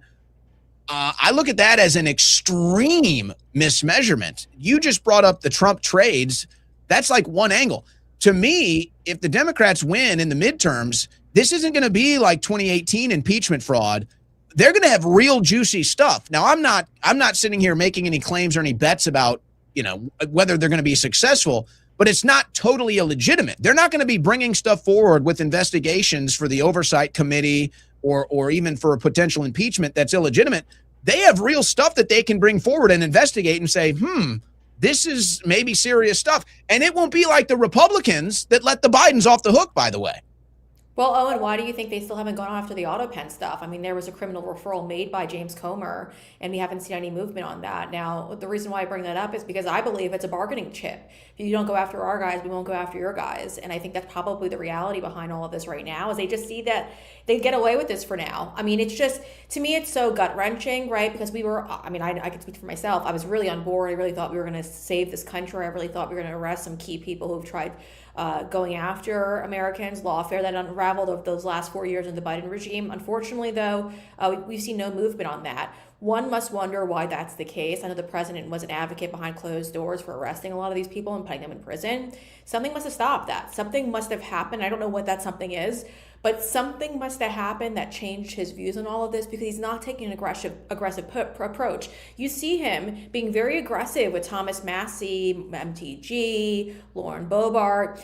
He's very aggressive. He's very mean to them, cruel to them, even obviously getting Massie out of his district now, unfortunately. But you don't see that same type of energy for the senators who have withheld his agenda from making their way to the floor for a vote.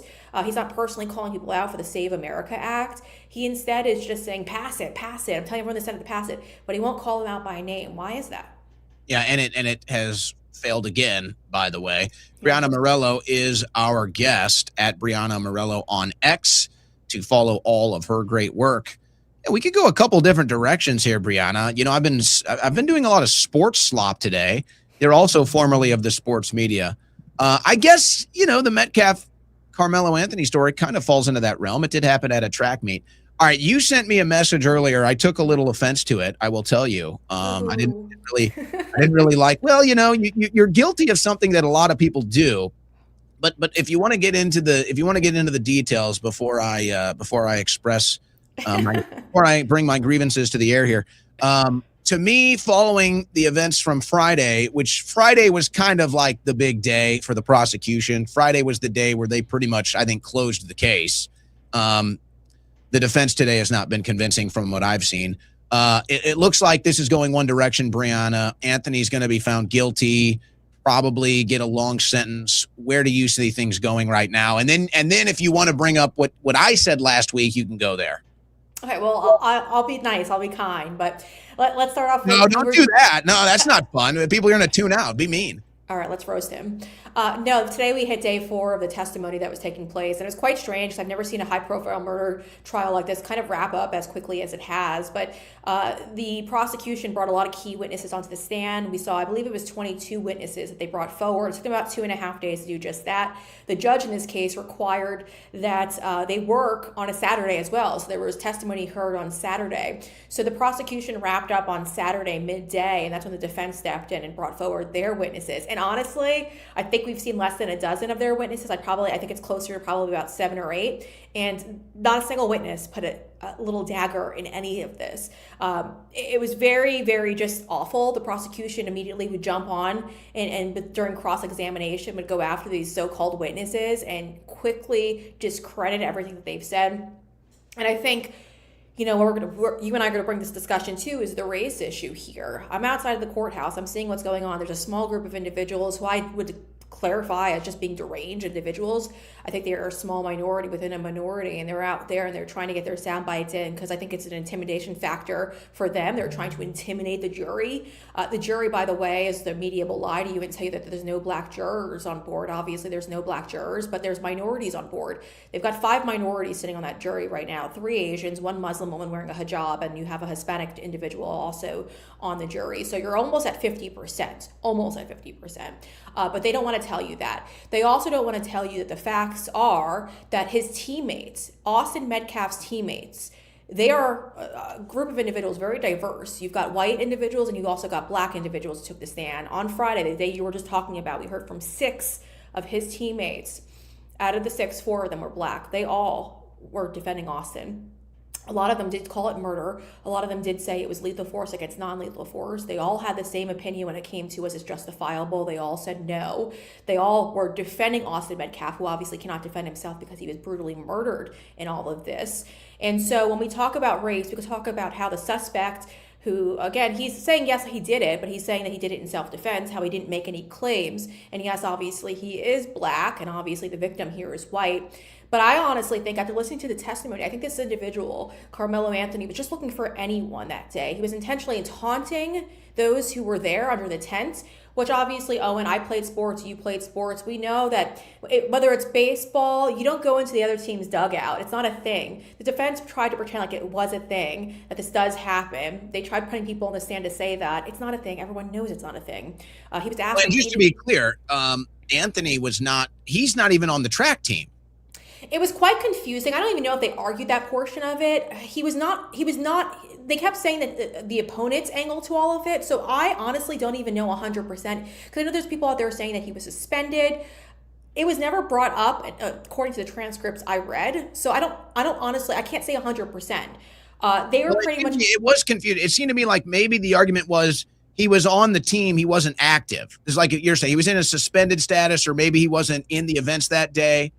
Yeah, well, there was a controversy around. It wasn't even like, was he competing that day? Could he be there? It was like, well, he wasn't even necessarily supposed to be there that day.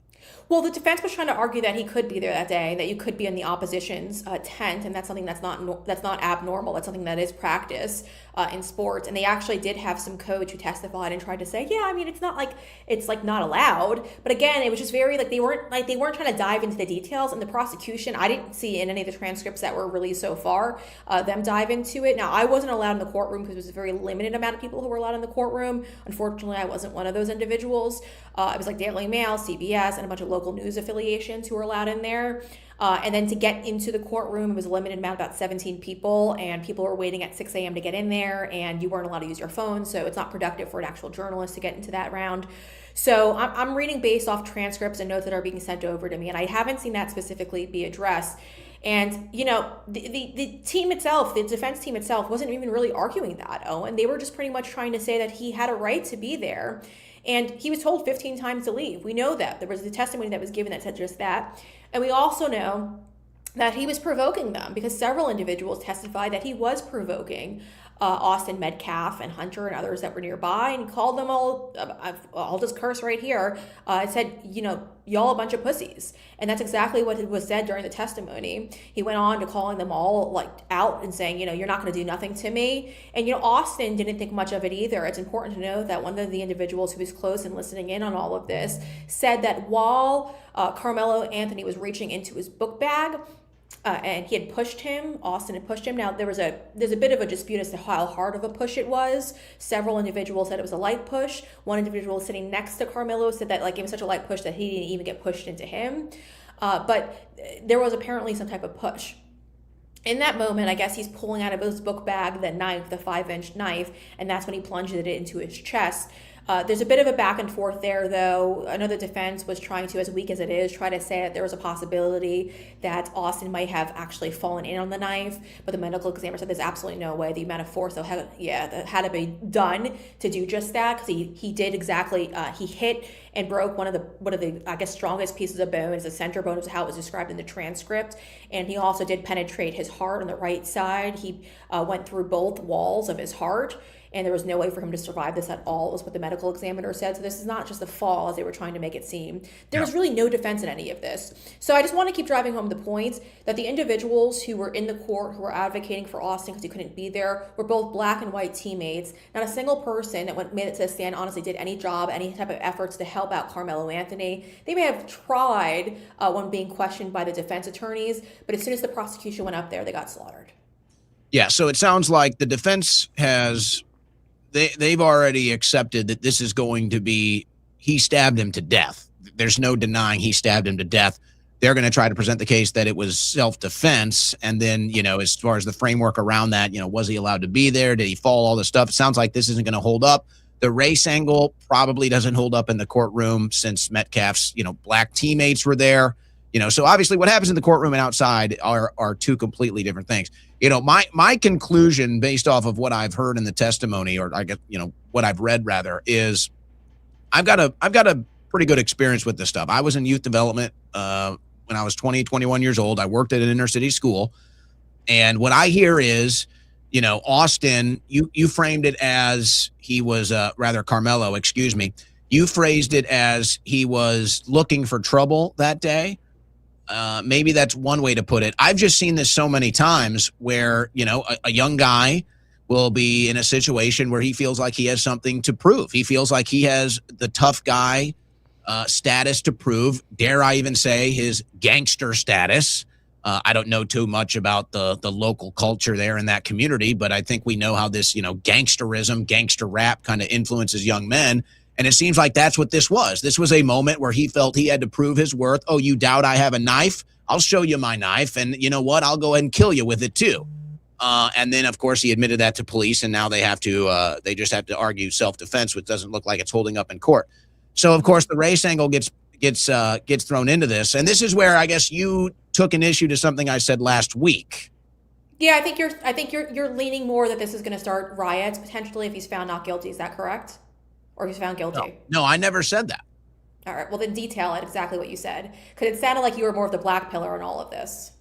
Well, I guess you would say I was blackpilling. I was saying no matter what the result is, I believe the exact quote here is, no matter what the outcome is, it will radicalize people. That's what I said. I don't think that way. And I think when you're looking at, and this is the problem with the media, right? Because they're highlighting these small, there's people out there in front of the courthouse that are crazy, and they're saying things that are absolutely crazy. And it's both sides, right? Because we also heard from Jake Lang as well, who made crazy statements and then he quickly bounced and he's not there anymore. We also saw today, I was outside there, the Black Panthers were present, or what appears to be the Black Panthers, just in case there's people who are using their uniforms and they're not actually Black Panthers. Yeah, so just drop that. I think you're going to see the worst of the worst people stepping up and trying to use this as a moment for themselves, to platform themselves, but also to stir up racial tensions. And so I don't actually think that a lot of people are going to become radicalized off of this. I think if people, and this is why I'm so pissed off that this was not televised, because if you saw what was happening in the courtroom, if you're reading through the transcripts, I've been glued to my phone reading through all of this. If you're reading through all of this, you see that everyone in this community is coming together. The amount of outpour of support for Austin Metcalf and his family has been significant. And I am very familiar with the prosecution, because the prosecutors that are prosecuting this case are the ones who are also going to be prosecuting the case against the guy who followed me into my apartment complex. Now, I had to pull my firearm because he wouldn't get out. I repeatedly told him to get out and leave, and he wouldn't do so. So I pulled out my firearm and he ran out and left. Now, for those of you at home who are wondering why I'm bringing this up, is because the same prosecutor... Oh, we know why. Because you're a woman and it's always about you. It's all right. You don't have to explain to the audience. Go ahead. I love a moment. I love my moments. But those same prosecutors, actually, once they're done with this case, are going to prepare for my case, because he's going to criminal trial, that individual. And they were very enthusiastic when they saw that I had defended myself and had pulled my firearm. They said that is the exact opportunity when you're supposed to do just that, and when you're supposed to exercise your Second Amendment rights. So this is why I'm saying it. If they truly believed that Carmelo Anthony may have been defending himself, they wouldn't be taking him to trial like this. They would have given him some type of plea agreement as favorable for him. They haven't done that. And so I think there's a reason for it. Doesn't this raise another issue of his defense team? I mean, are people going to investigate the money that was raised for a legal defense? Where did the money go? Well, his family's claiming that they used it to buy a house for security reasons. And imagine this, Owen, like if you and I... Yeah, of course. If we were ever charged with something that our parents thought we didn't do and we were about to spend the rest of our lives in prison, I know my parents would probably sell my home to make sure that they could put together a good legal defense fund for me and to make sure that I had all of the attorneys available. This guy's parents are such scumbags. They pull from that fund to purchase their own home. And it makes you wonder, what kind of parents raised you to think that's where the money should be going to protect them, not their own son? And by the way, there's plenty of gated communities, developments, apartment complexes. There's plenty of them that aren't, $800,000 mansions. Especially here. Yeah. You could buy a good sized home for $400,000. And exactly. In a gated community. You don't need to buy the McMansion in a gated community for security reasons. Well, you know what? You said something, though, that I think is so important. And this is why I get frustrated, because people read what I post or listen to what I say. And then it's like, you're not the only one, by the way, who said, why do you think there'll be riots? And I'm like, Where did I ever say that? I literally never said that. So I'll clarify. It's a communication issue. I just always urge people, I say what I mean to say, and I don't say what I don't want to say.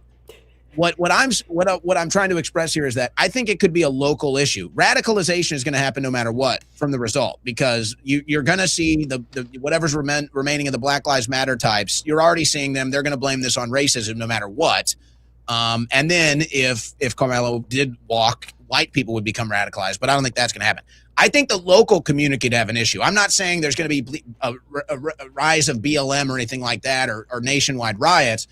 I could see the local community maybe having some issues, only because I already saw that with Ferguson and Mike Brown. Now here's why. You just nailed it. There are no cameras in the courtrooms. The only cameras are outside of the courtrooms. So the big viral clips, the stuff that everybody is seeing, is what's being said outside of the courtroom.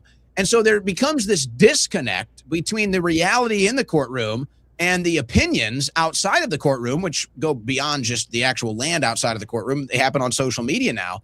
So I think that you just nailed it. The fact that they don't have the cameras in there is the biggest travesty of them all. That's if anything is going to stop this from becoming a bigger issue, it's going to be the transparency of the cameras in the courtroom.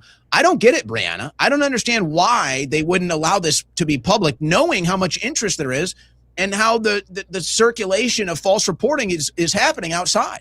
Yeah, and that's what's so frustrating about it too, because they won't even allow audio, and that's the big point here. In Cullen County, it's up to them, since they're the one prosecuting the case, whether or not they want to allow this. It's not their standard normally to televise any of this, and so that's the reason why they kept it that way.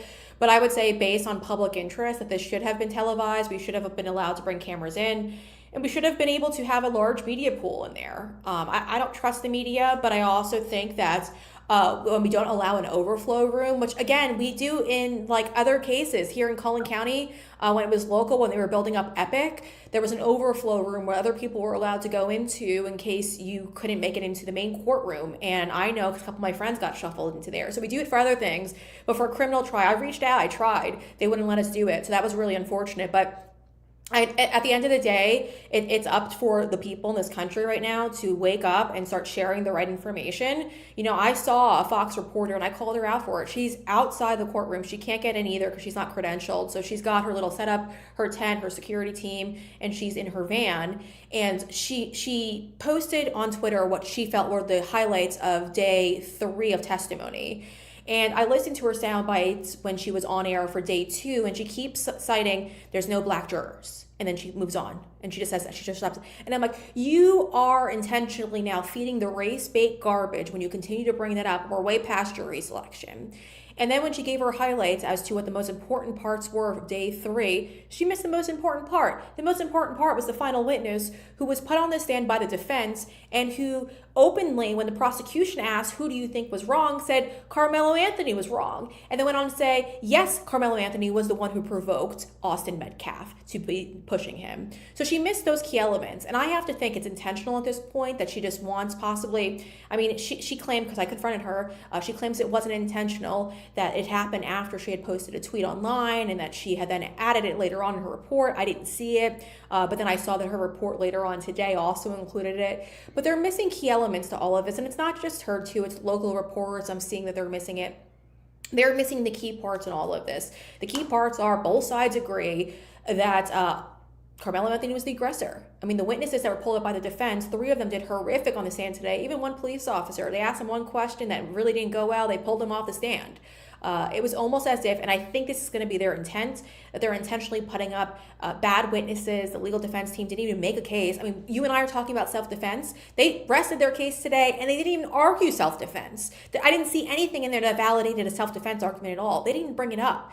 They did in opening statements, but they didn't in their arguments when they had witnesses on the stand. So it was kind of crazy that this all went down this way. Now it's going to be closing arguments starting tomorrow. That should take just a couple of minutes to do, and then they move on to deliberation. I think by tomorrow, late afternoon, we're going to have some type of verdict in from the jury. I cannot imagine this going past day 1 with deliberations. This is such a clear-cut case to me. When you're reading everything and you're reading the intent behind all of this, I can't imagine this going past day 1 of deliberation. I'm anticipating life with parole and the expected response from the expected parties. I think it'll go pretty much as predicted, and then we just hope, there's no violence that follows. All right, Brianna Morello, I know you got a roast in the oven here. Is Trump going to destroy the Knicks' momentum tonight? Maybe he'll be a distraction. No, I don't even know why he shows up, man. This is like the first time I've seen him at a basketball. I don't think I've ever seen him at a basketball game. Have you, Owen? I can't say. I think the last time he was at a professional sporting event might have been the World Series in 2019. I don't know if he's been to a professional event, maybe a college event, a UFC event, but I don't think a professional sporting league event since the World Series in Atlanta. I feel like he might have gone to a World Series recently, but I could be wrong. I don't remember off the top of my head. I mean, it's a whole security. That was the one in Atlanta. I think it just feels like yesterday because time is so weird now. I think that was. Yeah, no. I mean, we'll see how it goes for the Knicks. I mean, I'm just so shocked to see that they've made it this far. It's kind of weird as being a New Yorker. I always used to them being the loser team. Well, they're the team of destiny right now, and Trump could destroy it. It would be poetic, honestly, of everything that's happened if that's how it goes down. I don't know. He'll tell you he's got a really good endorsement rate these days. Yeah, until recently, actually, some of his endorsements lost in the most recent elections. All right. Anything else? Anything else we need to know, Brianna, before you attend your pot roast? Nothing else on my end of things. What's for dinner tonight? I'm not cooking today. It was kind of a crazy day. So today will be martinis and steak with a couple of friends. I know. Oh, sorry to disappoint. Well, you do all these cooking videos on X now, so I know. I had to ask. Okay. Oh, and to be fair, I am trying to get rid of my next career because obviously politics isn't going very well, and it's just such a huge black pill these days. So I've got to start angling for the next career, which is, and I did promise people if Trump gets back into the White House, I was going to go back to the kitchen. And although he's in the White House, it's quite depressing. So I am going back to the kitchen. Wow, this is a career path for you. Might as well. When does your recipe book come out? It's done. I just need to start taking pictures of all the dishes. So it's going to be a rough couple of weeks for me where I have to make each dish and take photos of each dish.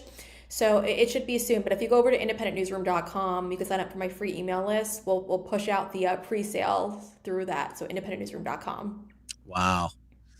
I get a copy. I'll sign it for you, Owen, if you want a signed copy. That. Yes, I would like a personally signed copy. I'd actually like I'd like a personal sampling too. I would say. I think folks, if you haven't seen how Owen cooks, he actually doesn't even know what seasoning is. This is why I get her off. Get her out of here. Get her out. Get her out. Get her out. Boot her. Bye, Owen. All right, your dinner. See ya. All right, there goes Brianna. Let's do this, guys. Let's take a quick break. We're going to do it with a video report. Quick video report break. We're going to go long today. We're going to go into some bonus time. We're going to need it. Plenty of news still. This is incredible, guys. Listen to this. This is why they, telling you, man, they are panicked at Tucker Carlson. These are the types of stories that otherwise would not get national attention. But thanks to Tucker Carlson, they are. Short break. Listen to this wild report about the Trump Butler assassination attempt and the cover-up of it. From who? This might shock you. I guess another big unanswered question I have has to do with this seemingly incomplete toxicology report, which, I hesitate to mention this because I don't know the significance of this, but the person who wrote this report, the medical examiner in Pittsburgh who autopsied Crooks, released the body for cremation with fragments and still inside, insisted Zalaponi never hit him, and then doesn't test certain specimens from Crooks or didn't put him in his report. This guy is actually a dual Israeli citizen who was in Israel after October 7th, helping identify the bodies there. So, again, this Actually, yeah. This is in the front page of like the Pittsburgh Jewish Chronicle. And he's actually pictured, he's standing next to a guy named Chen Kugel, who is an Israeli and a source of a lot of these dubious claims about beheaded babies. And Goldschmidt's standing right next to him. I guess he volunteered and went over there to help. And again, He is a dual citizen. He is a dual citizen. Yeah, that's correct. And he's the medical examiner who did at best an incomplete job with the autopsy or of the report anyway of Crooks. Yeah, that's a hell of a 9 or 10 month run for his career to go from, responding to October 7th to autopsying crooks. And yeah, again, I'm not necessarily suggesting anything, but because he's such a key player, we do need to know. And he is not the medical examiner that victims, dead people in Butler Township, Pennsylvania would normally go to. No, not at all. I mean, again, the excuse was that they had more advanced facilities, but then they do this kind of run-of-the-mill autopsy and toxicology. So the fireman who was killed at Butler went to the local medical examiner, but Thomas Crooks went to this medical examiner, the dual citizen. Well, Corey Comparatori was taken to Allegheny County as well, but they've got contradictory excuses where they say they took Corey there to avoid the press attention at the Butler office, and then Thomas was supposedly sent there for the more advanced facilities. So the facilities that allowed him to be cremated with the fragments still in him and didn't list the testing of his hair. Okay. That's really, really interesting. He has not spoken to you, this medical examiner? No, he hasn't. He did testify at an open hearing where Clay Higgins pressed him. Clay Higgins, say what you will about him, but I think he's been pretty good on this story. He's the only guy in government who's emphasized Aaron Zalaponi's heroics. And Higgins is trying to press Goldschmidt about, like, how could you possibly say that Zalaponi didn't hit anything? And Goldschmidt just insisted that the Secret Service was the only person who shot Crooks that day. Who heard that before? Anybody hear that about the examination and the shutting down of the investigation? And the, greatest ally involvement? There's just no way, right? There's just no way. Let's do this, guys. This is a longer one. I want to play this Hunter Biden segment because we're psyoping you guys. We're psyoping you. No, I'm not the one that let the Biden crime family off the hook. That's not me. I'm not the one that's not talking about accountability from the stolen election and the corruption of the last administration. So it gets a little obnoxious listening to MAGA complain about Hunter Biden. Hey guys, shut up. Don't complain about Hunter Biden being on social media. Complain to the president of the United States and the Justice Department for letting the Biden crime family off the hook, or shut up. If you don't like Hunter Biden on social media, if you don't like people interacting with Hunter Biden on social media, then go talk to your cult leader, President Trump, about why the Biden crime family hasn't been arrested, or kindly shut the hell up. Now, this is why Hunter Biden is more popular than MAGA. This is why Hunter Biden resonates with the average American and the American people more than MAGA. And this is probably why MAGA is so really upset with Hunter Biden, is because Hunter Biden is now more free and open to tell the truth and be honest than MAGA is. MAGA is trapped in a cult of lies and deception. So now they have to become liars and deceivers. Hunter isn't in that game. Hunter is not part of the first family. Hunter is not in the White House and dealing with the Biden family anymore. So he doesn't have to be a corrupt liar. He doesn't have to lie and deceive for a cult or a crime family that he's involved in. That's you guys now. That's MAGA. And if you want to complain about Hunter Biden, then please file your complaints with the White House as to why the Biden crime family hasn't been indicted or prosecuted. Leave me out of it. But if you want to know why Hunter Biden is coming off as more relatable to the American people than MAGA, listen to what he says in this interview over the weekend, and then you'll understand. What do you think of our political situation now? I think we're at desperate times. I think people need to mobilize and activate. I think that if they really do care about keeping this country, our current president seems to be Teflon down. Yeah, until he's not, and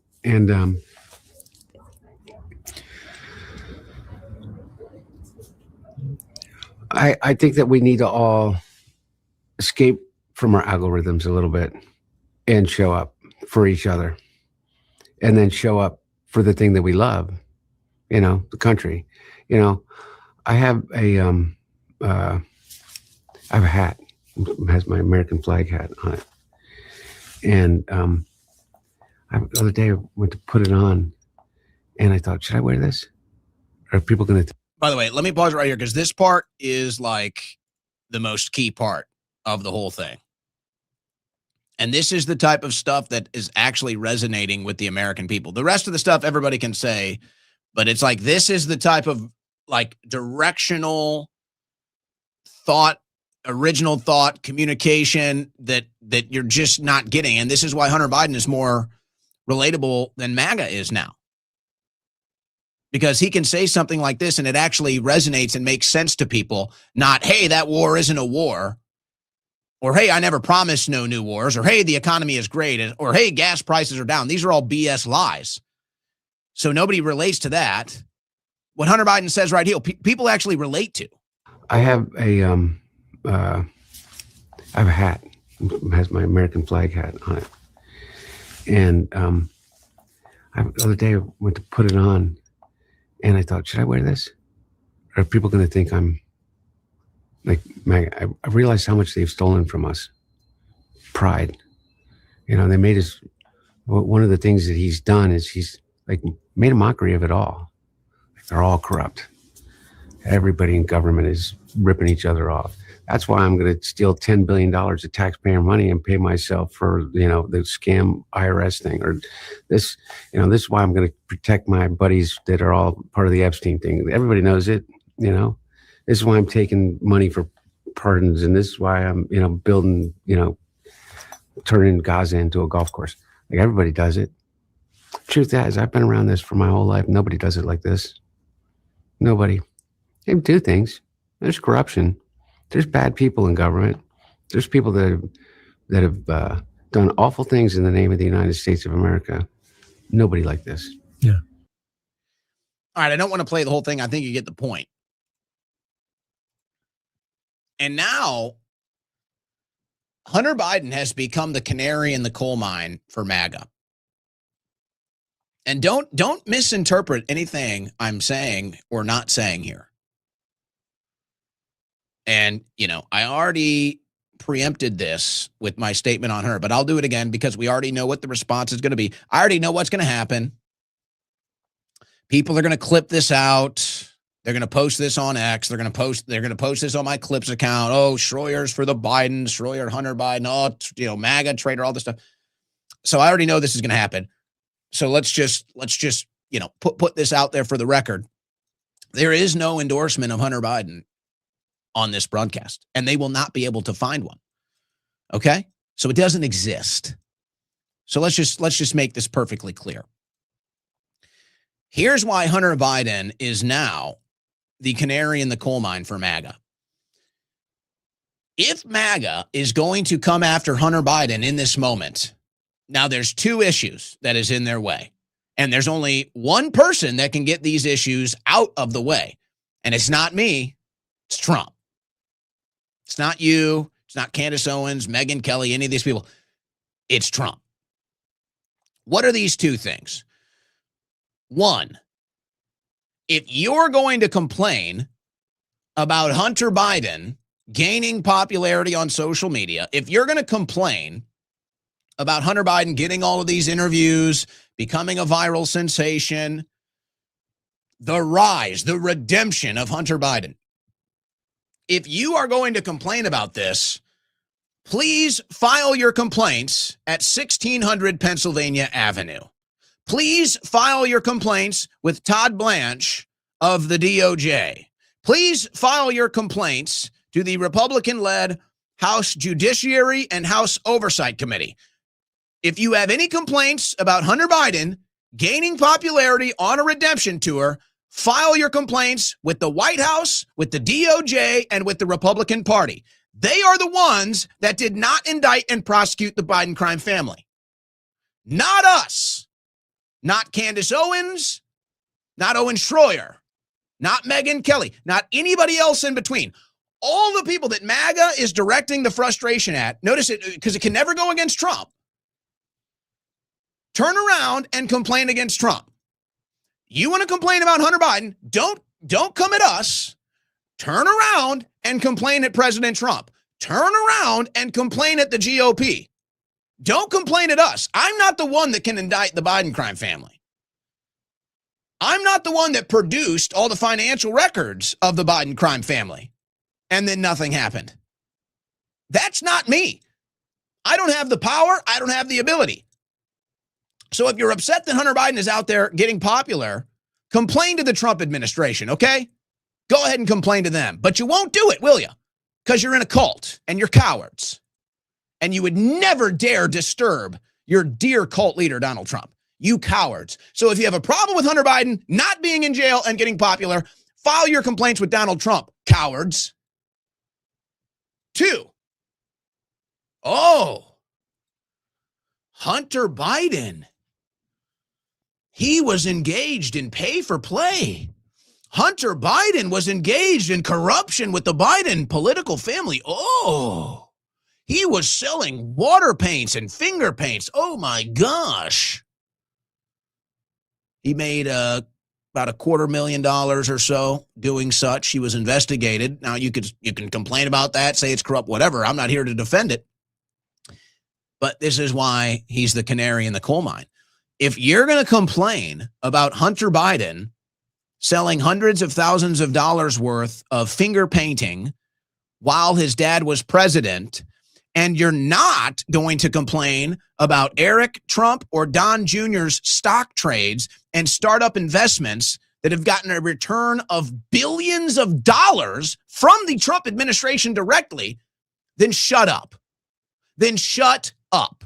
You are a fraud. You are a phony. You are in a cult. You have no ethics. You have no integrity, and you make me sick. And this is why I don't care about Hunter Biden. You guys are just as bad, if not worse, than Hunter Biden. So it means nothing anymore. This is why you can't understand. Why doesn't it hit when I complain about celebrities that don't like Trump? Because you guys suck. You have lost all your political capital. You have lost every high ground that you had. You can't complain. You can't finger point. You can't finger wag. Anything you want to point at, anything you want to wag at, any high ground you have to take, you lose. You lose. And Hunter Biden is your canary in the coal mine. And the fact that you're complaining that Hunter Biden hasn't been arrested, and the fact that you're complaining about the Biden pay-for-play scheme, and you won't direct these frustrations at President Trump, shows that you are a fraud, you are a coward, you are a cuck, and you are in a political cult. That's what it proves. But they won't stop. They can't help themselves.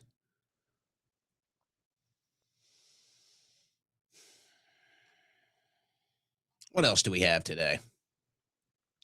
The situation in Albania is getting crazy. EU warns Albania over Kushner-linked project. Now, I brought you the angle. I brought you the angle of the Albanian story last week, how the Israelis are trying to control both sides of this waterway. I don't want to get into it again.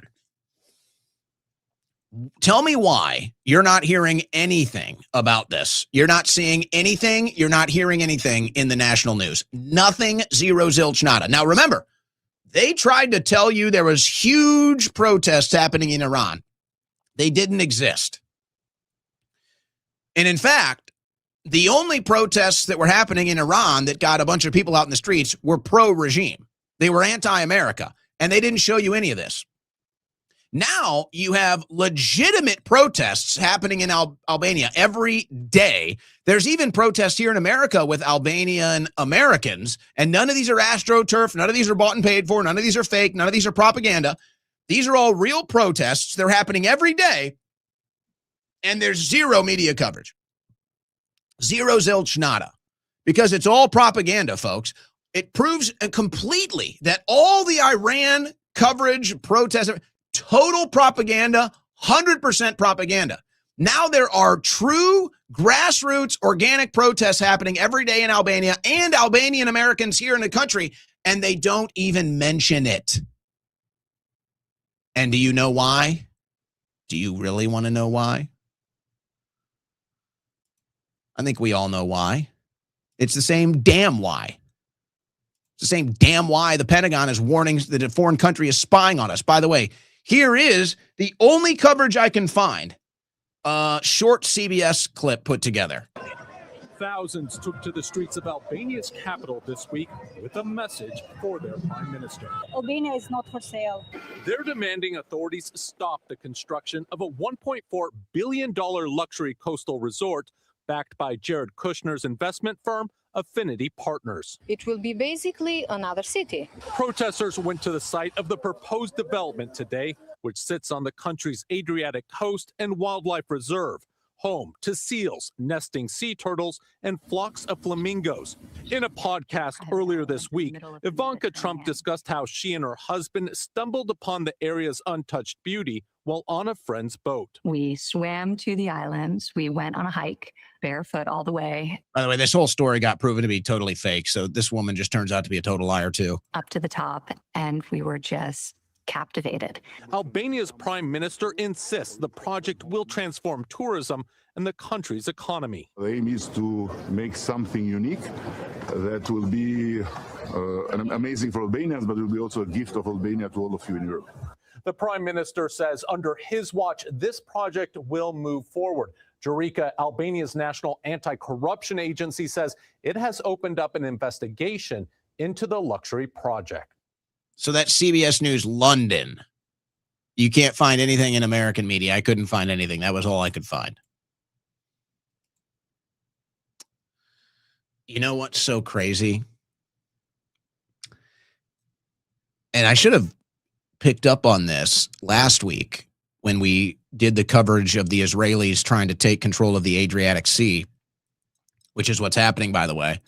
They're going into southern Italy. They're going into Albania. They're trying to take control of the Adriatic Sea waterway. You know, I compared this to Trump's Troy a long time ago, and that wasn't even in a reference to the movie that's, you know, gaining commentary and attention lately. It's even more. This is literally Trump's Troy moment, and he's going to go in there and win and die in the process politically. And it's so crazy that even geographically on the map now, this is landing in the Troy Greek spectacle. It's unbelievable. And they're going to take Troy, but they're going to lose everything in the process. And this is Trump's Troy, and he's the Trojan horse. And they're going in, and they may win the battle, but they're not going to make it the day after. It's over after. It's like that's what they're doing. They're going all out. They're trying to take control of the entire world, and they're going to fight the battle, and they may win it, and then afterwards they won't exist, and so it won't matter. But they just can't help themselves. They can't help themselves. They need everything. Their narcissistic messiah complex, supremacy complex, they need everything, and they're going to go for it. They're going to go for it. And it doesn't matter that everybody is just sitting here watching them. But that's what it is. And it's so obvious. It's so obvious that it's even ridiculous that people are still in denial of what this administration is all about. By the way, here's Nancy Mace on that subject. Nancy, why isn't Trump endorsing you? You know, I knew it was on the line when I voted to release the Epstein files, and I'm a survivor. If the price to pay for an endorsement was to not release those files, I would never pay it.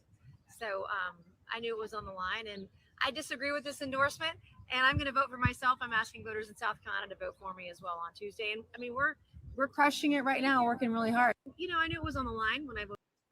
We'll see what happens with Nancy Mace in the race, but there it is. Yeah, Trump won't endorse me because he's protecting the Epstein class. If you were a major factor in getting the Epstein files released, President Trump is campaigning against you and getting you out of government. It's that simple. It's that simple. Now we've seen it again. Marjorie Taylor Greene, Thomas Massie, Nancy Mace, Lauren Boebert, all voted to release the Epstein files. All Trump is campaigning against. Who do you think Trump's work for, guys? Does Trump work for the Republicans? Does Trump work for the American people? Or does Trump work for the Epstein class? Meanwhile, China and North Korea strengthening ties as Xi and Kim set to begin talks. President Xi Jinping's first trip to North Korea in 7 years. And so the timing obviously has people's attention with everything else going on in the world. And this is seemingly getting more fanfare and attention than even Trump's trip to China, which was essentially a nothing burger. How about this? What do you guys think? What do you guys feel about this? Mexico cuts work week. Stereotypical, am I right? Of course, it's really the opposite. How did the Mexican lazy stereotype become a thing? It's like now Mexicans are like the most notorious for working the most. It's like, how did that happen? The siesta Mexican is gone now. The stereotype doesn't work anymore. Now people consider Mexicans like the hardest workers. Well, you're trying to rebrand the stereotype here. Mexico cuts work week, bans after-hours contact, and guarantees no worker will take a pay cut in the most sweeping labor reform in a generation. They're changing the work week. Mexico amends its constitution to cut the maximum work week from 48 hours to 40 hours by 2030 and gives 13.5 million workers the legal right to ignore their bosses' calls, messages, and emails after their shift ends in the most significant overhaul of Mexican labor in a generation. That's a pretty crazy story. You know, I'm going to get a little crazy here, guys. Now, you could think that this has something to do with the AI market about to take over, and maybe it does, and I've got a story on that. But, you know, allow me to be a little crazy for a second. Just be a little accepting of this. Is this more evidence that time is condensing? The Mexicans are like, hey, man, we can't do no 48 hours anymore, man. It's too much time. There's no time. Where's the time? I don't know. There's no time. So they said, all right, only 40 hours now. Time is condensing. You can't do 48 in a week. Let's do 40. Or maybe it's just the AI. McDonald's is planning to replace drive-thru attendants with an AI model named Archie. Damn it, Archie. You don't hit Archie. They were able to take 90% of orders without human interaction in a recent test, and they are preparing to roll it out for every McDonald's in the U.S. You know, Trump ran a McDonald's campaign. Let's not forget, Trump campaigned from a McDonald's. I wonder if Trump will have any comment on this. He's a big McDonald's fan. Maybe Trump will have Archie in the White House. So, you know, I don't think you can take this lightly. McDonald's is a first job for a lot of people. McDonald's is kind of, you know, you get into the situation where, hey, I just need to get a damn job. You go to a local fast food place, see if they can get you into the kitchen as soon as possible. McDonald's is one of those places. This is set to replace how many jobs? I mean, easily tens of thousands. You don't think about the fast food worker. Maybe you don't respect the fast food worker, but they are real people. And this will impact tens of thousands, if not hundreds of thousands of them. By the way, Verizon just tested an AI customer service agent that they claim scored higher than their human agents. So now you're not even going to pick up the phone. You're not even going to be able to talk to a human anymore.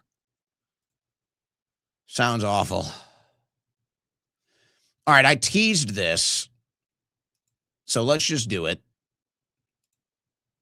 Dan Bongino. We have a Bongino sighting here. So I don't know what. I guess he's got some beef with Jimmy Dore now. Okay. Didn't see that coming. I'm sorry, but this is just sad for Dan Bongino. He's now tossing and turning in the weeds of social media with Jimmy Dore. Congratulations, Jimmy. So Bongino crashing out This Bongino crash out is brought to you by crashout.energy. So Bongino is crashing out here on Jimmy Dore. He says, Jimmy Dore has been trying to find evidence of male genitalia since his early childhood. That's pretty funny, I will say. He's having a hard time because he is missing chromosomes. His missing chromosomes have him starting 10 meters behind the finish line.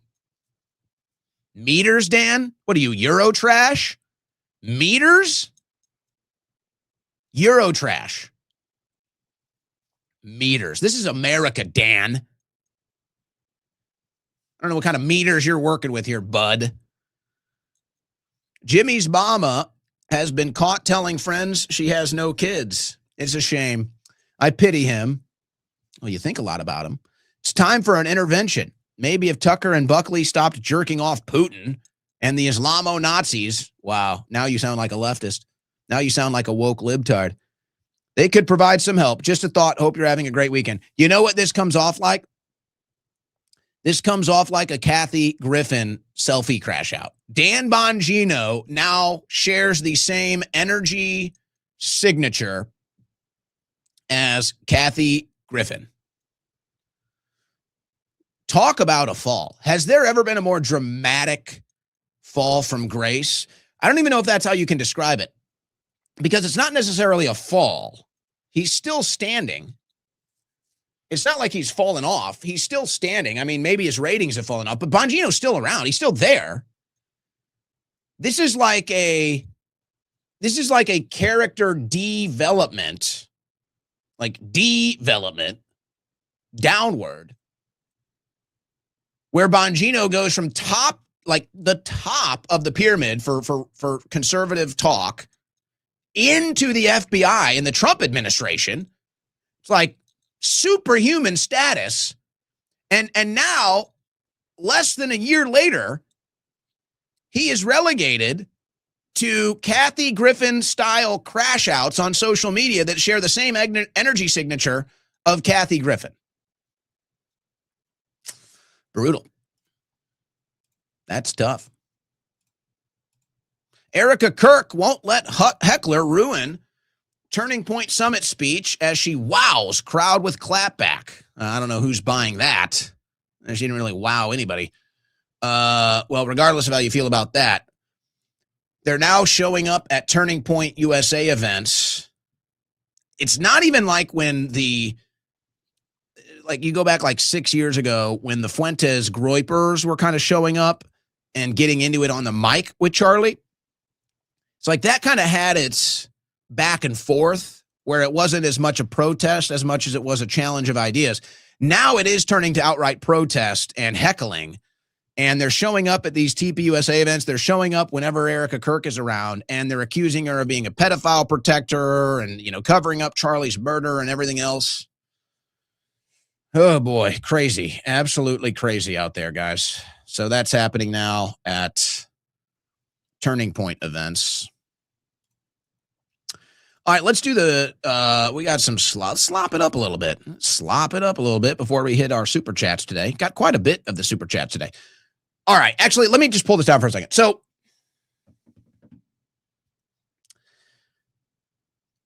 if you don't care about the World Cup, then you don't care about this segment. That's fine. The World Cup means something to me. It means something to me because I grew up playing soccer. My dad grew up playing soccer. And I played with my dad, and we loved watching the World Cup. And I think my first memories of the World Cup were with my dad, 1998. I'll never forget. We were on vacation. I think we were at Table Rock Lake that year. I can't remember if it was Table Rock or we might have been on Lake Washita. You can't stay on Lake Washita, so we were probably at like Lake Balboa or something. This is in northern Arkansas.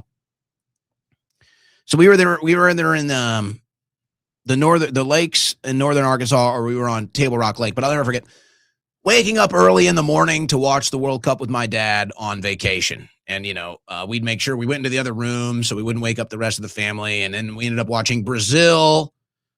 Who did Brazil beat in 98? Was it France? Anyway, so I care about the World Cup. I think a lot of people care about the World Cup. But I don't think that's just a me thing. The World Cup is a global spectacle. And whether you like soccer or not, as an American, the World Cup always gains national interest. So I'm like, why is there no hype? Is it connected to the MAGA fall off? Is it connected to politics? There's something there. There's a reason why we don't have the normal hype, because this is a global thing. It's like a global community thing, a global hype thing. So it's not just like, okay, where's the national hype? It's like we can't even feel the pressure of the globe coming in to have this grand event.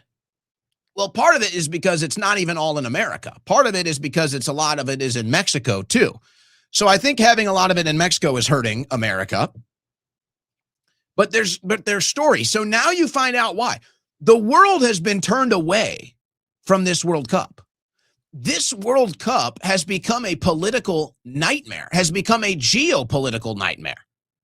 People aren't even allowed to get in. They don't even want to go to the games because they hate Trump so much, and they associate this World Cup with Trump. That's how bad it's getting. And then I found some of these stories. Somali referee barred from entering the United States. So they're banning foreigners that are refs that can't get in. Fans all around the world unable to get in. A World Cup for them, not us. Fans' anger at U.S. travel bans and visa restrictions. All kinds of stories. People can't even come into the country. We're not even letting people in to watch the World Cup, which you can argue, okay, national security, we got a war going on. But it's like, here we blew it again. We blew it again. Trump blew it again. Iraq World Cup photographer denied U.S. entry. Player questioned at O'Hare Airport. They're harassing players.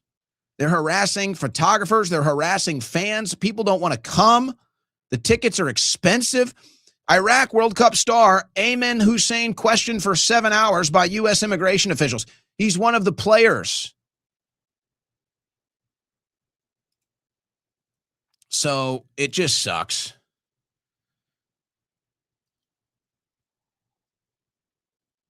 It was all a vanity project. It was all a Trump, it's all about me, look what I can do project. And this has done so much damage, I think. The United States will likely not have another World Cup for a long, long time. And I give Trump credit for bringing it here. The United States is now one of, I think, 4 countries that's had 2 World Cups. I think it's Brazil, Italy, and France, or I think France or Spain, and Germany, and the U.S. now. So it's like 4 or 5 countries that have had 2 World Cups. The U.S. probably doesn't even deserve it. We've had 2. I give Trump credit for bringing it here, but it was like after Trump got it here, they totally dropped the ball. No pun intended. After they were able to claim I brought the World Cup and Trump took credit for it and took the FIFA Peace Prize and everything else, nobody cared. They dropped the ball. This thing has become a disaster. Fans all over the world are pissed because they can't even get into the country and go to the game or afford it if they could. It's just totally insane. And this is not how our country should be. But because yet again, here we are tied into another war.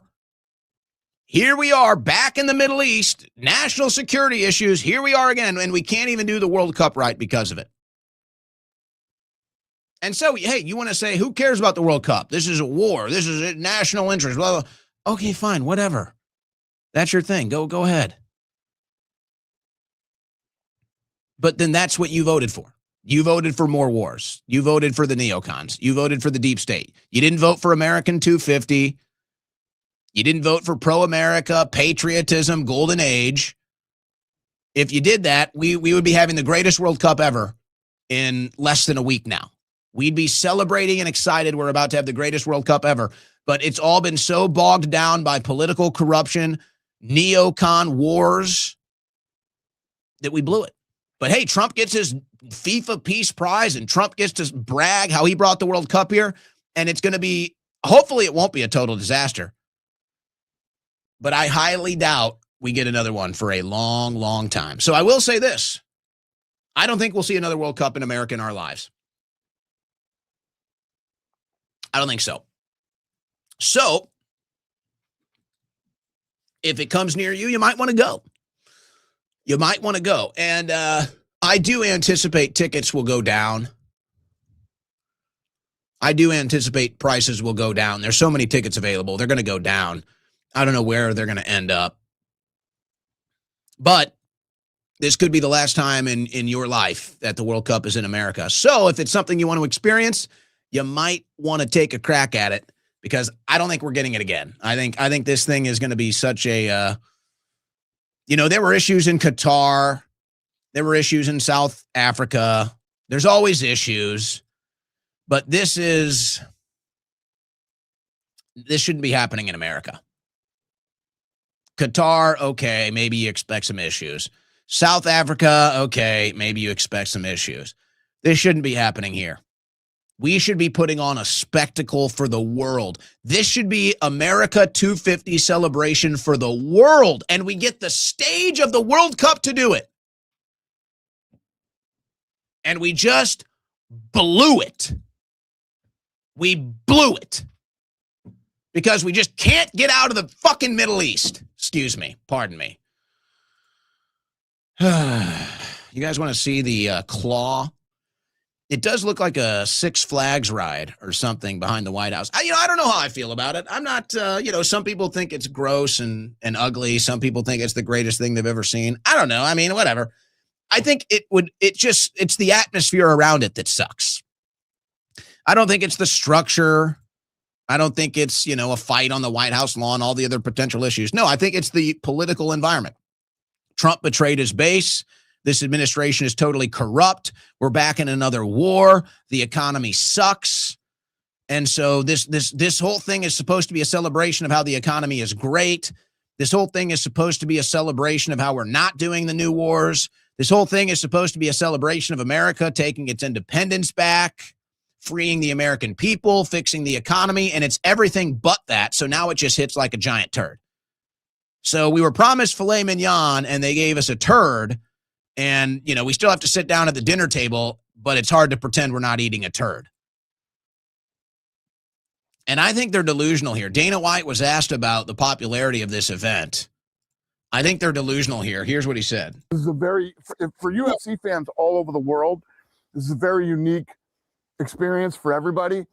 And, we're expecting Super Bowl type numbers for this fight. I think that's delusional. Super Bowl type numbers.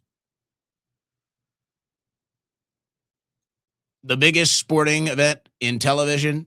You have to be joking. This deal will be lucky to get 100 million people watching. I don't, where is it even televised? I'm telling you, nobody even knows this thing is happening, folks. Nobody even knows this thing is happening. Nobody knows who's broadcasting it. Nobody knows where they can watch. Nobody can tell you what time it is, what day it is. Nobody even knows who's fighting. It's weird, man. Now, Dana, obviously, look, he's got to go out there and do marketing. He's got to be positive. But it's just crazy how out of touch these people are. Super Bowl. Bro, nobody even knows about the event is happening. The whole Trump administration the whole thing is looking so bleak. All the MAGA momentum and energy is dead. You guys still believe it's there. It's like they still believe the magic is there. But see, they know it's not. They know the magic is gone. They can sense it. They can feel it. But you can't fake it. That's the problem. And so what happens? Oh, Trump crashes out during an interview because he knows the magic is gone. And he just got drug into the mud, drug into the dirt by Kristen Welker, who 4 years ago, he couldn't even fathom Welker putting him in the dirt like that. Now they're all in the dirt.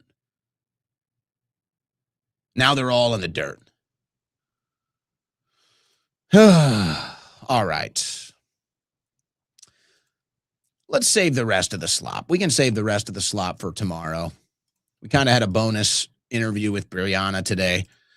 That was a good audible. So let's go into the super chats. before we make any big decisions about festivities tonight, what might be happening. So let's go into our super chats here as we start this busy broadcast week.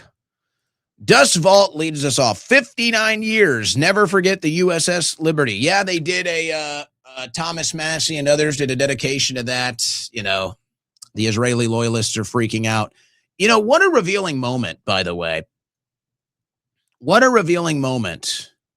All of the Israeli loyalists, not just, the USS Liberty for one, but just this whole thing, man. The whole process in the last 12 months, I would say, has been such a reveal that we have foreign loyalists all around us. And it's completely unrecognizable for us to be loyal to any foreign country. But for them, we see it. It's natural for them to be loyal to a foreign country. And that's why they can't understand where we're coming from, because it's not natural for us to be loyal to a foreign country, but it is natural to them to be loyal to a foreign country. So this is the big disconnect. And it's odd watching all these people freak out because you talk about the USS Liberty.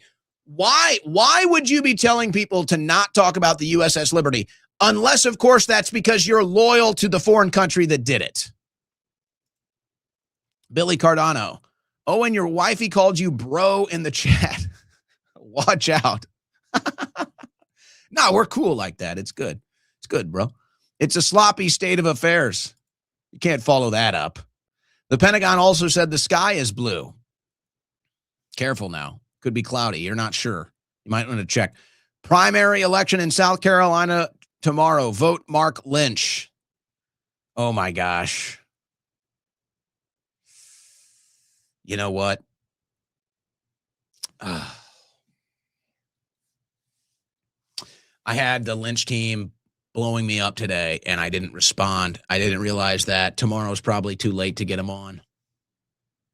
I was wondering why they were blowing me up. It's so, how many people relate to this too? It's like, I have so many damn messages and emails. I can't keep up. It's like crazy.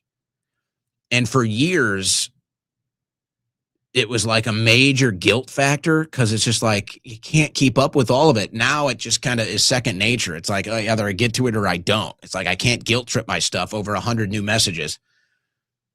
That's why they were trying to get Lynch on the show today. Hey, look, South Carolina, we got to go out and vote Mark Lynch. Please send a message to the swamp. Send a message to the MAGA cult. Can we get Lindsey Graham out, please? Man, I'll see if they want to bring him on tomorrow, but it's kind of too late. We'll see. And I would say I could interview him in the day before the show, but I already got a scheduled interview tomorrow before the show, so I can't do that. Vote Mark Lynch tomorrow, South Carolina. Crazy. Anna X. Donald Trump is losing his mind, and it shows. Tay-Tay, breaking 6.1 earthquake in Cuba can be felt in Florida. I heard that. I didn't see much news on it, so I assumed that Florida maybe felt a little bit. Senator Dick Scott wants to ban Ye performance in Tampa. You mean Rick Scott on June 26th and 28th. Is he going to go to Raymond James, right? Well, there were a bunch of people trying to stop that from happening. Hey, he apologized. Ye apologized to the Jews. He did the rabbi butt-kissing tour. He's good. He's in good standing now.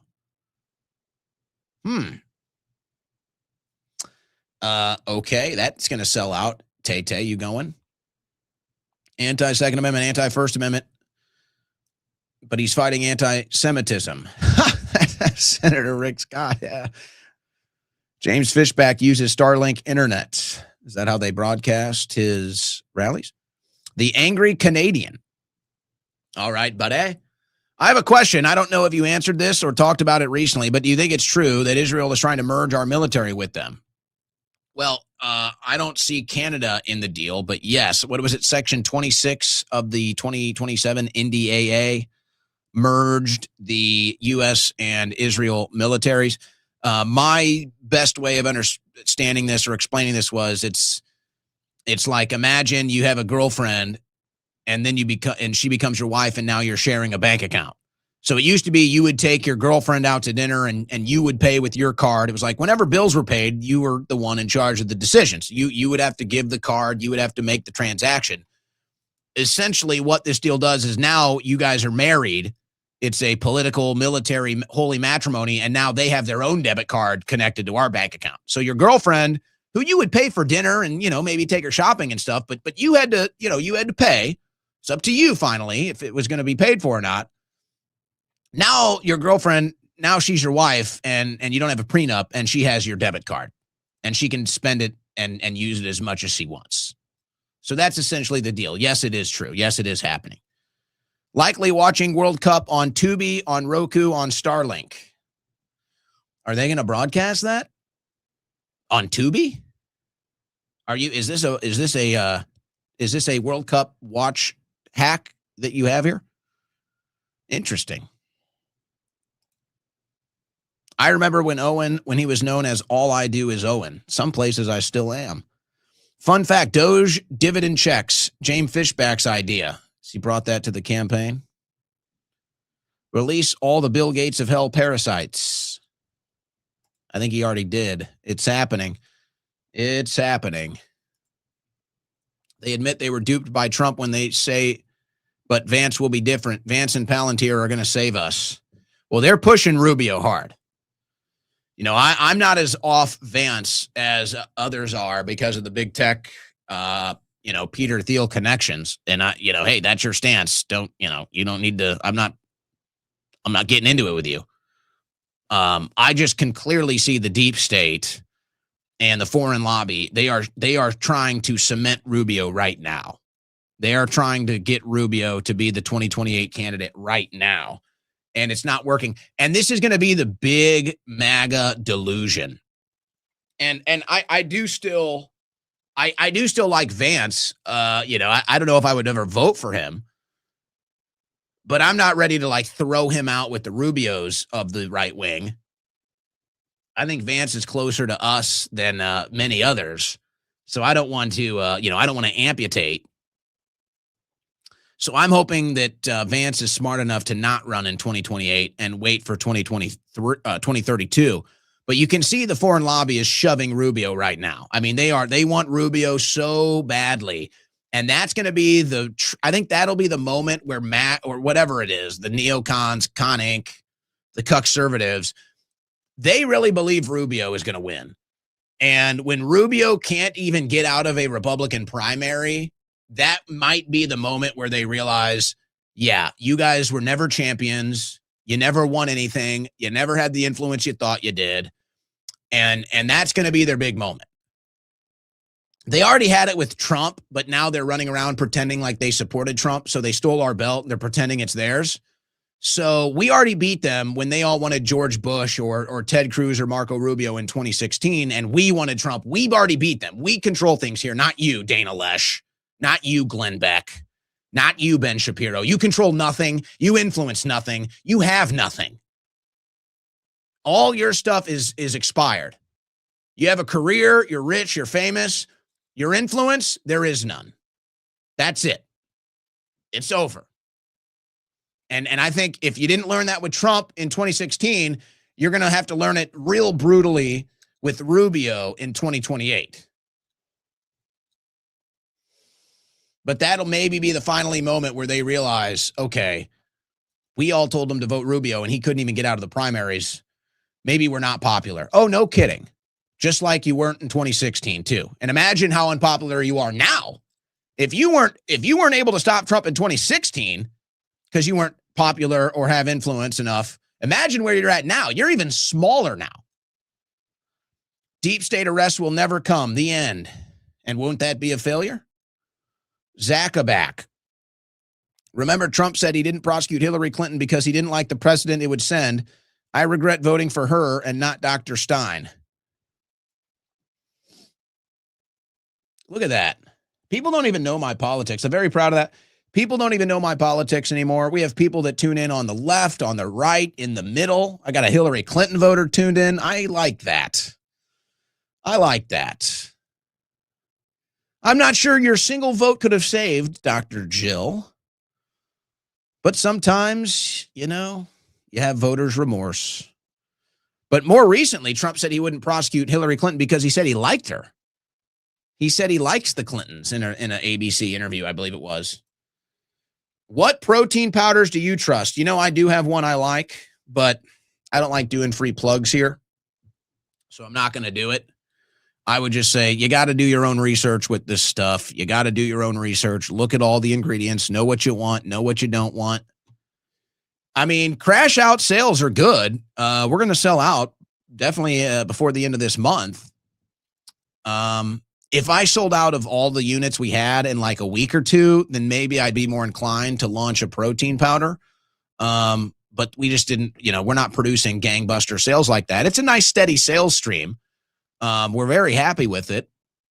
And we are going to launch a second flavor of it.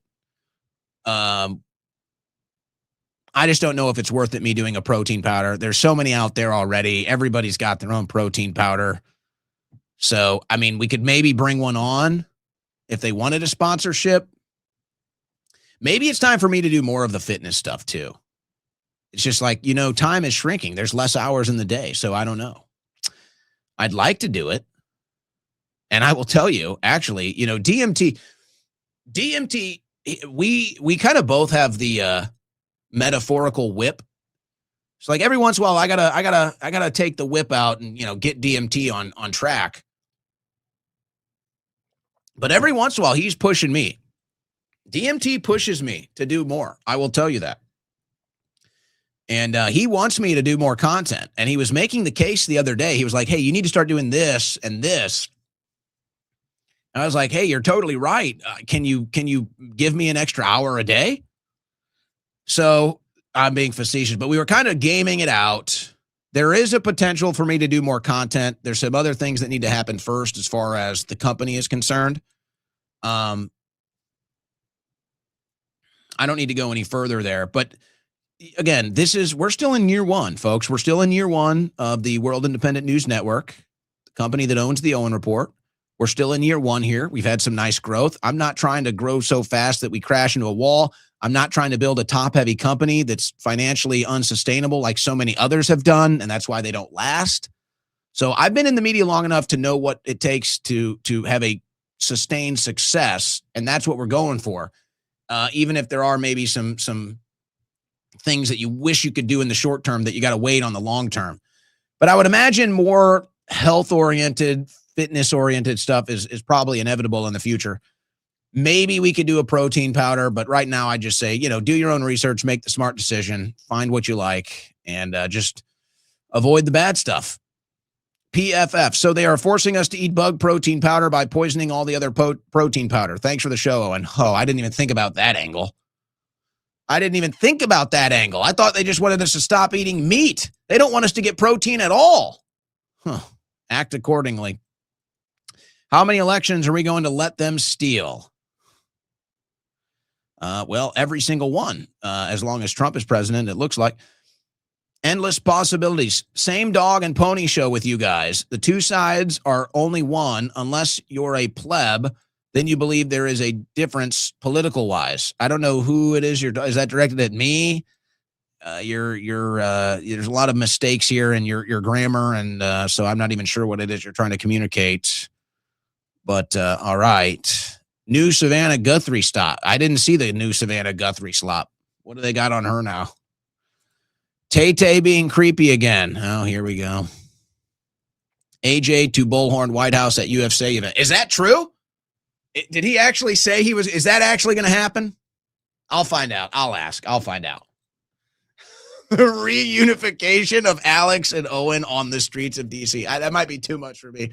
I think that one is too much for me. Oh my gosh. I could do it. Owen Jones Schroyer. Oh, of course. How timely. Every person's comment, post, thread, chat, and video has been used by tech companies to build AI. They have built their AI using our data. Data is worth trillions, and we should demand payment. The problem is, I would guess the vast majority of that you signed your rights away, and there's probably no legal recourse. When you checked that terms and agreements, you know, that box, when you checked it on the apps and everything else, I think that's it. So you might be right, but I don't think there's a legal recourse there, man. Blue Lululemons, Argentina, Italian, Brianna Morello. I hope you guys enjoyed her segment today. Why is the chat so cruel to every guest? I think she is pretty. You know, I don't know. I think it's a thing. It's always kind of been the case with women in media, especially on the internet. I used to make jokes about that because I used to sit in between Leanne McAdoo and oh my gosh, what was the other sweetheart's name? She had the red hair. You guys remember her? She worked for InfoWars for a brief period of time. I think she worked for Reuters, a couple other spots.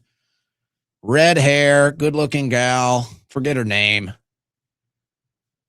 I would sit in between them at InfoWars when I first started, and we would go through when we would upload videos to YouTube. And anytime I would shoot a video with them, the commentary that women get in politics is really unfortunate. It is what it is. I think it's all karma. You know, women have a much easier game of it than men do in political media. That's just true. There are many advantages that women have over men in political media. That's just true. So it kind of balances it out because women get a lot more hate and stuff directed at them. So I'm guessing that's what you saw in the chat today. It just happens with women. And the better looking they are, the worse it is, too. So Mego Von Villain, may I suggest a crash out of the week segment? So many crash outs, so many. It's real. I tell you, it's real. Well, I kind of do that organically whenever I crash out. I just call it the rant. It's like a sponsored segment by Crash Out Energy. The crash out of the week, that's a different branding of it. That's not bad. We're working on it. It just happens organically. So, you know, Fishback, Lake City, Florida. Lapel Pins, U.S. and Florida. We get our Fishback updates every day from Tay-Tay. Hunter Biden cracks me up. Who said women can't be funny? Oh, but you called me bro earlier, so people are actually questioning. Never underestimate a recovered addict/alcoholic. That's a positive thing. Yeah, all right. Daniel Ben Joseph Ben Yahweh. Isn't that the official, isn't that what some groups call Jesus? Isn't that the official name of Jesus? Some people say. I believe it. That's what they pray to, right? You're due for a road trip to the Metroplex. Come through and shoot some hoops with Shrimp Dog. I have an idea for a meme that I want to share with you. Are you talking about the Dallas Metroplex? I think it's time for, I think I'm on the off season for basketball right now. A lot of my gym times where we used to play, me and the boys, a lot of the gym time, now that it's summer, has been given up to the kids' camps. So it's harder to get our pickup ball in. So I think I'm in the off season until summer ends.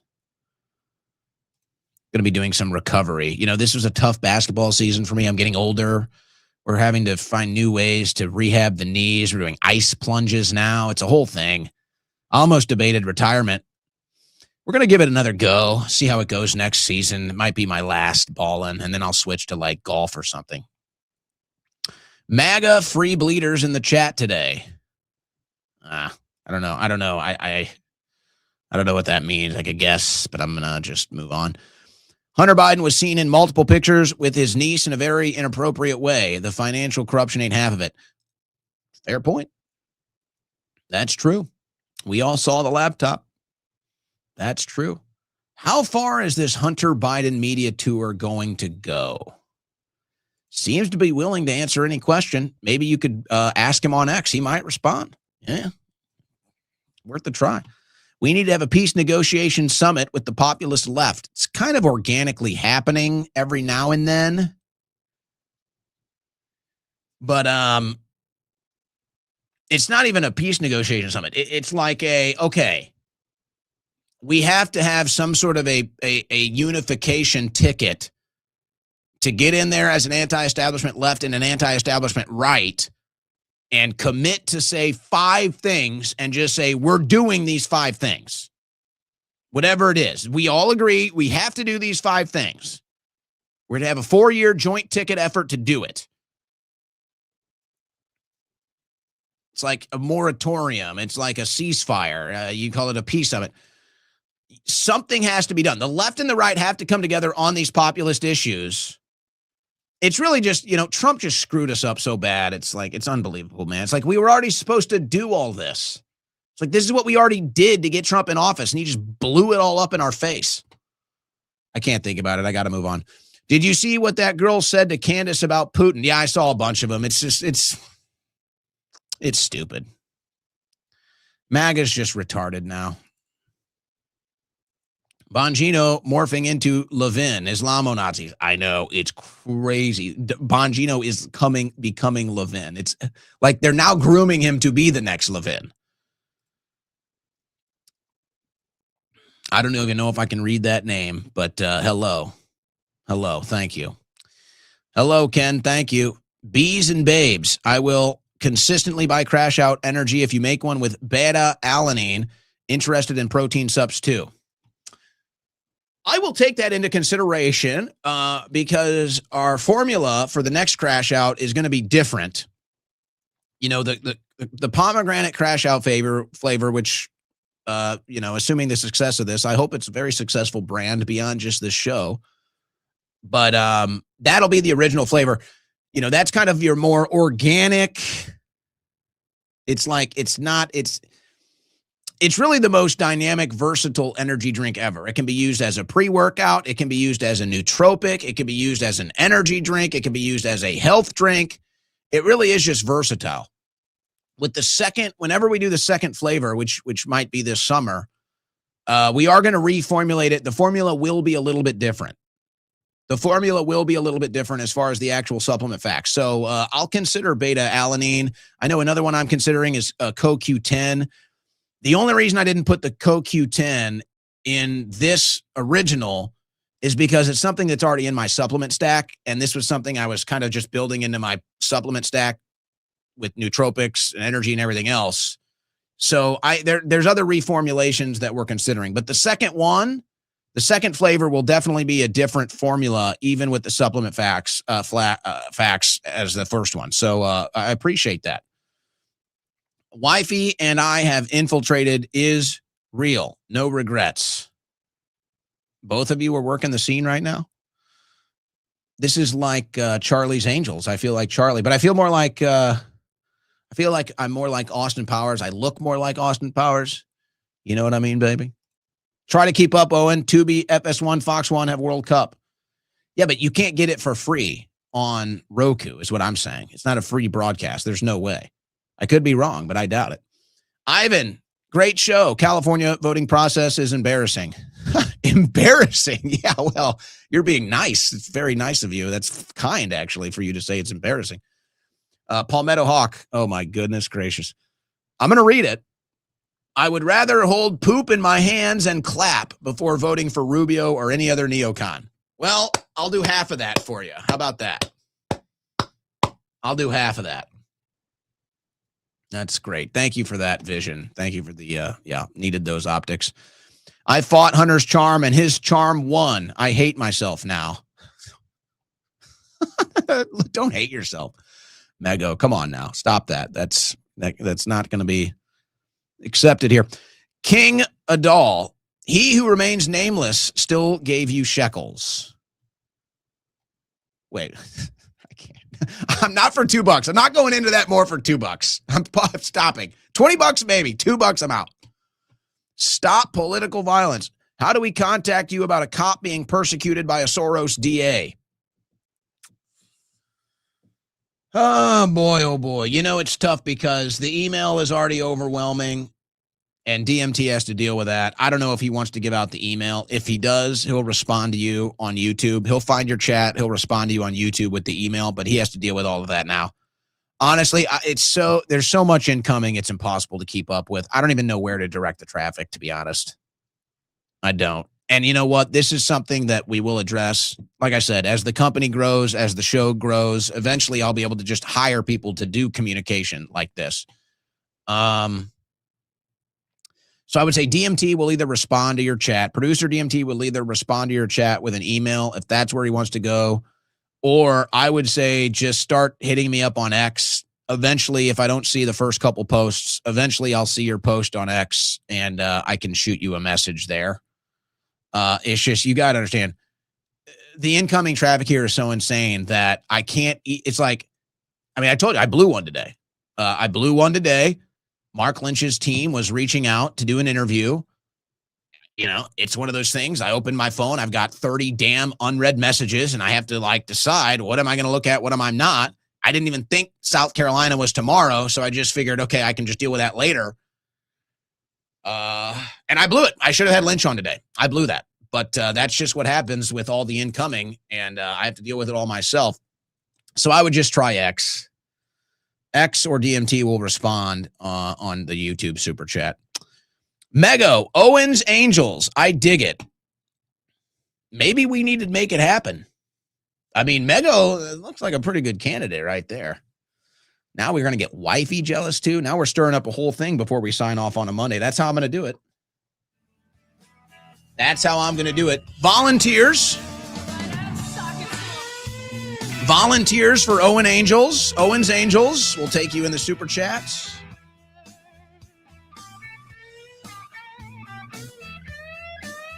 I don't really know what our mission is yet. I'm not really sure what we're going to be doing, but it'll be fun. That's how we're going to sign off. I think you qualify. I think you're in. All right. 20-hour break. 20-hour break. We'll do the same thing, same time, same channel tomorrow. Thanks to everybody for tuning in. I'm not going to give you my play. Tonight. You know I already had the Spurs to win it all beginning of the season. But if Trump destroys that Knicks momentum tonight, look out. Look out. Knicks win tonight. I think it's over. It's a sweep. Watch out. Never underestimate Donald Trump's ability to fuck something up. We'll see you tomorrow.